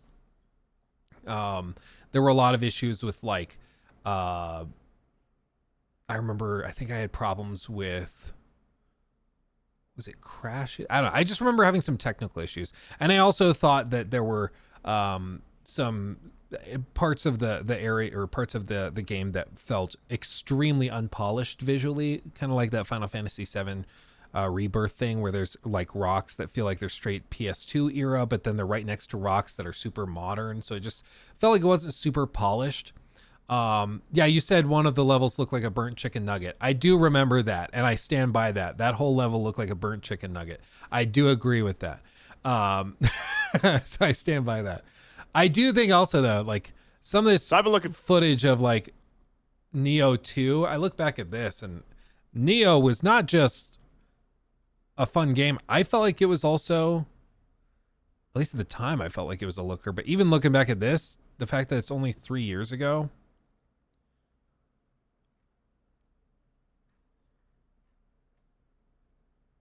like it definitely was a PS4 game for sure. Definitely. Even then, like if you told me this was a PS3 game, I probably would have believed you. So their games have always been pretty much a generation behind visually, but the gameplay's so good it doesn't really matter. The great thing about From Software is usually they can, Elden Ring kind of be an exception because it's cross-gen, but usually they push the boundary graphically. Their games look really, really good. But with this, it's just, it's stuck out to me. Also, shout out to all of you guys. This is great. Look, on our recent Skull and Bones video, we've raised $755 for the National Center for Missing and Exploited Children. That's fantastic. That's fantastic. Thank you guys. Appreciate you. That's wonderful. Wonderful. Nobert, thank you for the super chat. Luke, the other day you laughed about shadow banning a guilty party screaming into the void. What if YouTuber did it just because they don't like person's opinion? YouTube shouldn't waste your time and voice. What if YouTuber did it just because they don't like a person's opinion? Oh, like if a streamer or YouTuber is banning somebody because like they say they like a game, but the YouTuber didn't like the game, and so it's like, how dare you disagree with me? You're shadow banned. I mean, I agree it's silly to shadow ban somebody for something so trivial and silly. I mean, I agree that's stupid. I find it funny to shadow ban people who are being like toxic or racist or doing things that would normally just get them outright banned, but shadow banning allows them to continue spewing their vitriol, but like locked away in a cage separated from everybody else, so they just kind of get tired and go take a nap. So I find it more effective than just straight up banning people. But I mean, YouTube has systems to try and automatically hide people. I've noticed there's hundreds and hundreds of people that YouTube automatically, for whatever reason, will censor their comments. And it's usually not even that they say anything. Like basically when you upload a YouTube video, there's in the comments, there's like approved comments or comments that are published, I think is how they phrase it. It's like published comments that everybody can see. Then there's hidden for review. So there's comments YouTube has automatically filtered out and pulled for you to manually review. And then there's like flagged comments that might be like the standard thing, you know, there's local hotties in your area, click this link, and it's just spam. And a lot of the comments that are hidden automatically for review are not concerning. Like they don't have bad words in them. They don't have any terms that would be flagged. But apparently my understanding is that they flag those if the account has a history of like problematic comments. So like if a user goes to multiple channels and they're constantly getting their comments flagged or downvoted en masse or whatever, then YouTube is more likely to hide their comments automatically. So to that person, they'll still see their comment on the video, but nobody else can see the comment on the video. That's my understanding of how YouTube does it. It's kind of like a social score where if they think that you are a troll, basically, if they think that your comments are in bad faith or you're trying to get people upset or whatever, they'll just automatically hide your comments. Luke, you should only approve local hotties comments. Try to get the worst comment section on YouTube. We're chasing a new meta. It's like when PewDiePie was so bored. He was like, I'm the king of YouTube. What should we do? And so he posted a video. He's like, let's make this the most downvoted video in YouTube history. So he got something insane, like 1 million downvotes on a single video. You know, it was crazy. Social credit like communism? Yeah, shocker. There's social credit systems in social media. Is this news to anybody? Like, is anybody shocked? If you make a ton of terrible comments and like you're flagged a lot, they'll just start shadow banning you. I thought we all knew this.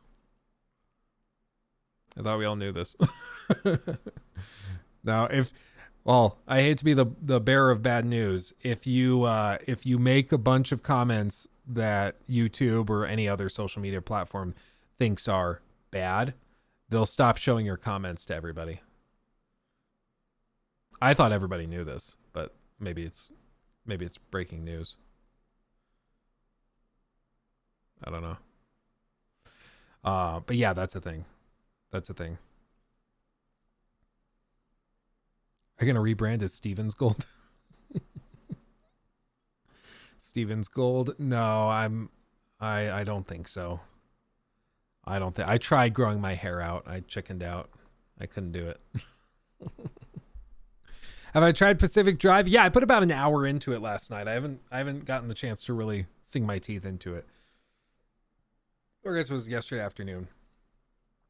But mine get deleted when mentioning Disney. Oh, really? They don't like Disney comments? That's funny. I wonder why. Yeah, bedtime. I can see your comments. I see you. Coward, you could have joined the long hair again. Well, and it's also, my barber said that my hair was like the previous barber had cut my hair really unevenly. So he was like, it would have grown out really, really weird. So he's like, it's good to cut it, get it to a level spot, and then do that. You know?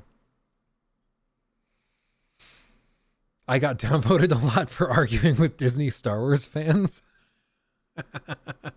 That's awesome. That's tremendous. Oh, I'm so proud of you. That's so funny. That's a great reason to be shadow banned. That's fantastic.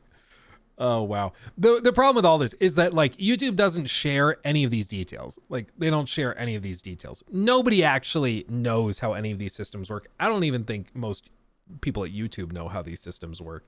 The way it's been described, I think it was Mr. Beast or like Matt Pat. They described it as like YouTube is a system. It's kind of like it's an algorithm driven platform that's so big and amorphous now that even the engineers are just kind of trying to generally push it and steer it in certain directions. But it kind of does its own thing at this point. Like they don't really control the beast that much anymore. They can push it and prod it in different ways, shut off parts of it, cut parts of it off, but it's kind of just doing its own thing. And so I think there's a lot of systems like the comment filtering system where it's like they don't really understand fully what the criteria are, or if they do, they're never going to tell anybody. It's weirdly disturbing. Well, it's basically like they create the algorithm that has a bunch of inputs and outputs and things that it can do. And then they're like, okay, your goal as an algorithm is to try and increase watch time, get views to go up on the platform and increase watch time. And then it figures out how to do that. It solves the equation on how to do that. So the YouTube engineers, it's not like they went in and like, okay, we're going to adjust this weight by 0.25% and then this weight by minus 3.2%. And then we're going to do this to balance the algorithm to push these types of videos and those types of videos. No. It's like kind of doing its own thing at this point. It's a little horrifying, but that's just how it works. There's no other way to do it. Like the platform's too big at this point to do anything else. So my boss is an AI. My boss is worse than an AI because my boss, nobody can explain how it works. And so everybody just kind of is hoping that tomorrow they still have a job and this industry still works. Gaming Astronomer, thank you also for the super chat. Hey Luke, hope you and your family are doing well. This is my first super chat. Yeah, thank you, my friend. Appreciate you. And I would like to thank you for your consistent constructive criticism and feedback on video games. Keep up with the good work. Thank you, my friend. I appreciate you. Thank you. We'll try. We upset people a lot. People do not like when you look at a game that they're excited for and you point out some potential holes or problems. And then people just like forget all the stuff that you do love. That's the funny thing. Like I'm loving Helldivers 2. I've made a couple of videos hyping up Helldivers 2. Nobody seems to acknowledge that. It's funny. Have I checked out the 1.0 release of Sons of the Forest? I have not.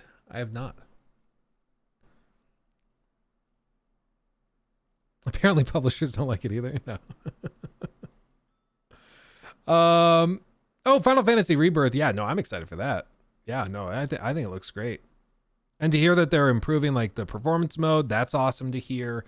Like they sent out review codes super early. So a full week before the game launched, they were sharing reviews. That's great. Shows a lot of confidence. There's a lot of very good signs that thing's going to be great.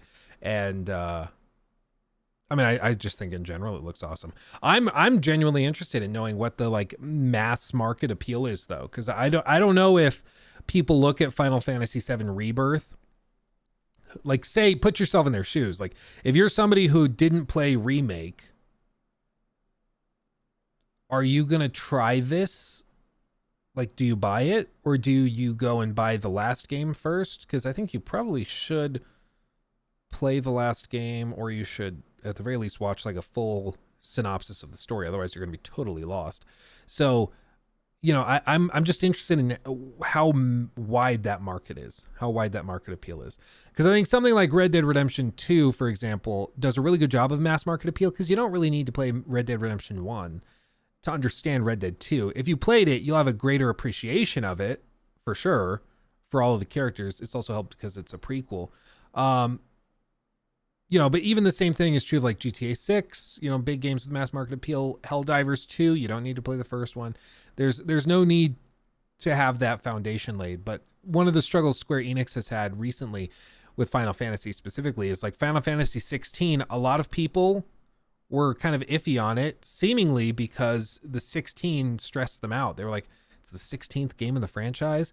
I can't play 15 games to know what's going on. And you don't need to. You can play each game individually in it's like its own little bubble. But the 16 just intimidates people. It's why Assassin's Creed moved off of the numbered thing and started doing subtitles. Because when you hear Assassin's Creed Valhalla, Assassin's Creed Valhalla. It's much more approachable than if you were to hear Assassin's Creed, whatever they're on, like 11 now or something, like, you know, Assassin's Creed 10. People might be a little more intimidated by that.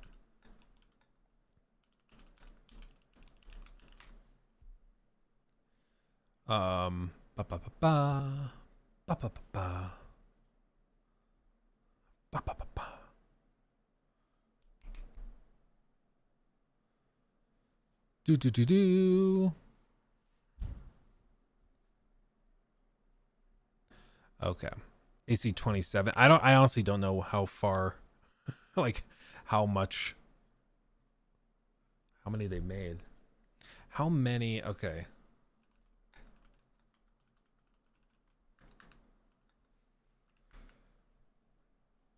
This says 13. 13 Assassin's Creed games. So imagine if for AC Red, they're like Assassin's Creed 14. As opposed to Assassin's Creed Red or Assassin's Creed Japan, whatever they end up calling it. Assassin's Creed Rise of the Ronin, whatever they end up calling it. I don't know. I think it's much more approachable to have a subtitle than a number. And that's something that's been borne out in some discussions. And you're right, Final Fantasy 16 met their expectations. It seems to have sold well. Certainly it did like 3 million in the first however many weeks. So it sold well. But it's also a $200+ million game. And it was largely forgotten after just a few months. Like it wasn't really a major participant in a lot of the discussions within the gaming industry just a few months after it launched, which was very, very interesting. Very interesting that it kind of burned bright and then burnt out. There's still people that are, you know, diehard fans of it, of course, which is great, but it definitely was not like, I think a lot more people will be talking about Final Fantasy Rebirth later this year than we'll be talking about Final Fantasy 16. Part of that's because Baldur's Gate 3 was massive and, you know, huge. So that kind of dominated the discussion, but still. ONG Master, thank you. Yeah, no, I love him. I love him. I'm still working on the Hogwarts Express. I gotta get back on that. I'm behind. I have the first chunk of it done. That's what this is. The keen observers of you will know that this has been sitting here on top of this computer for like 2 weeks with no progress.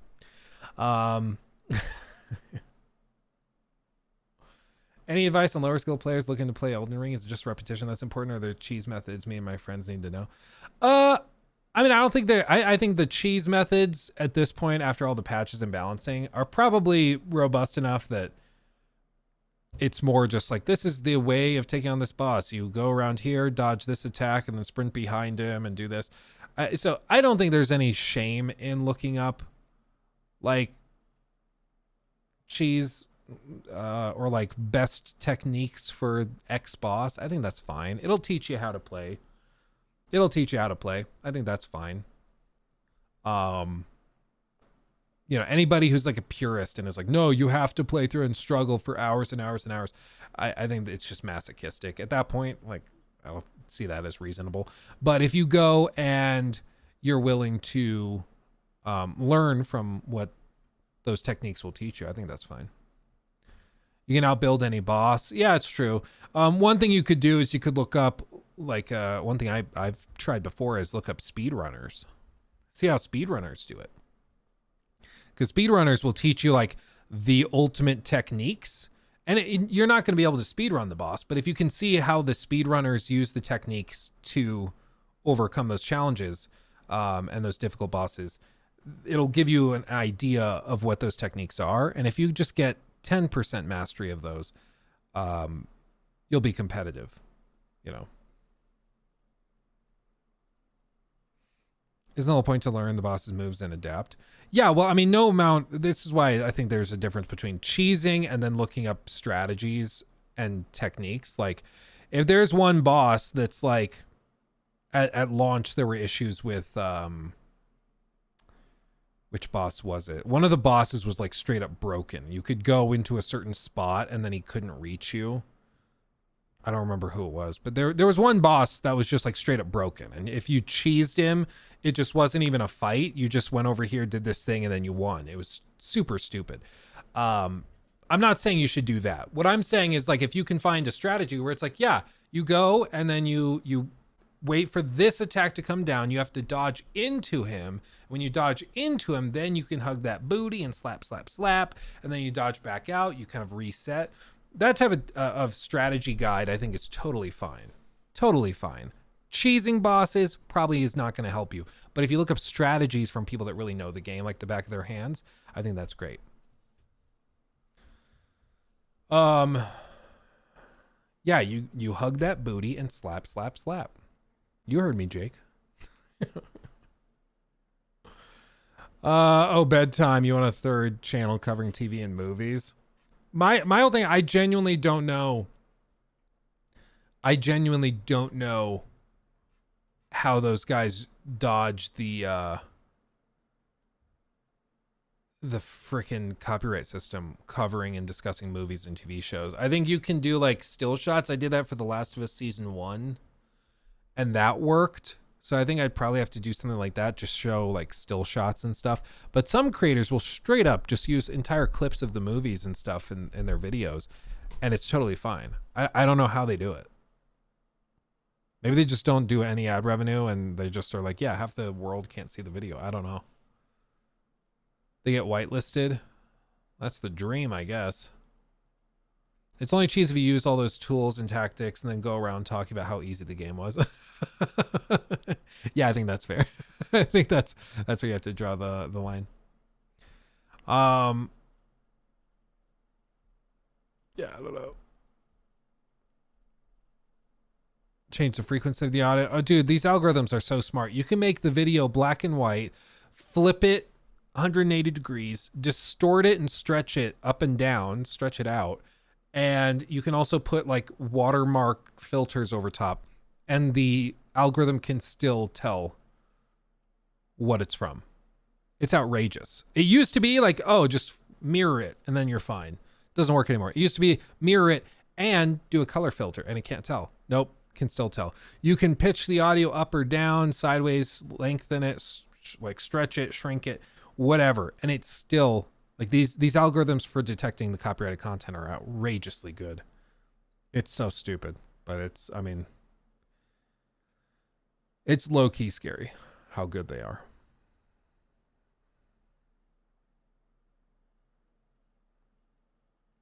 They do Patreon reactions, I think. I mean, honestly, if you had a Patreon that bankrolled the process, then it's like, okay, that works. If you have a Patreon that funds it, that's fine.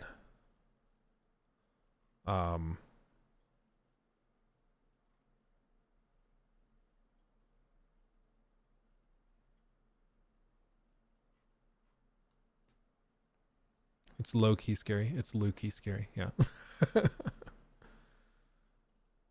You know Jeremy Johns? You could just talk about it. I don't think I know Jeremy Johns. Will I recognize him if I Google him? Oh yeah, I think I've seen his thumbnails before. Yeah, I totally have. Like these thumbnails on the red background. You just talk about it.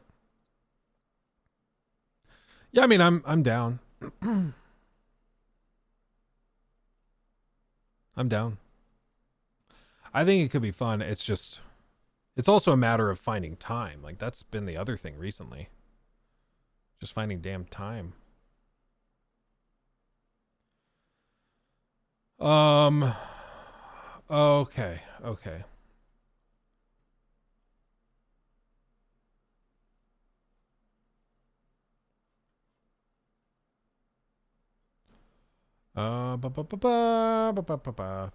Did you see that for a moment there? There were more players online for the OG Helldivers than there were on Suicide Squad. No, I didn't see that. That's funny. That's funny. Does your family watch your videos? Members of my family do. I have a very big family. Members of my family do. It's very awkward. Like, I still feel very awkward whenever I film videos and stuff. Like, I get weirded out if people try to watch me film or are down here when I'm doing that. Like, it throws me off. Throws me off. Yeah, we covered the Star Wars Battlefront collection. Yeah. I don't know if we posted the live stream clip of it yet, but yeah, we covered it. I bet anyone, $1 million, Jacob is one of those members. Oh, yeah. Jacob is a member. Yes, he is. He is indeed. Okay, fam. What we're going to do, I'm going to go. I didn't even realize how much time had passed. I'm going to go. I have to film a video for tomorrow morning. It's going to be great. I will bring some democracy, Daniel. You better believe it. So just wait. I will contribute. You guys are all fantastic. Thank you for the extremely generous like super chats and memberships and stuff today. You guys are outrageous. So truly thank you. As always, I appreciate every single one of you. You guys have a wonderful, wonderful weekend. Stay safe. Take a multivitamin. Eat an orange. Get some vitamin C. Relax and have a wonderful, wonderful weekend. I will see you on Monday for another stream. We'll be rocking and rolling. It will be tremendous. I cannot wait. Much love. I'll see you soon. Bye-bye.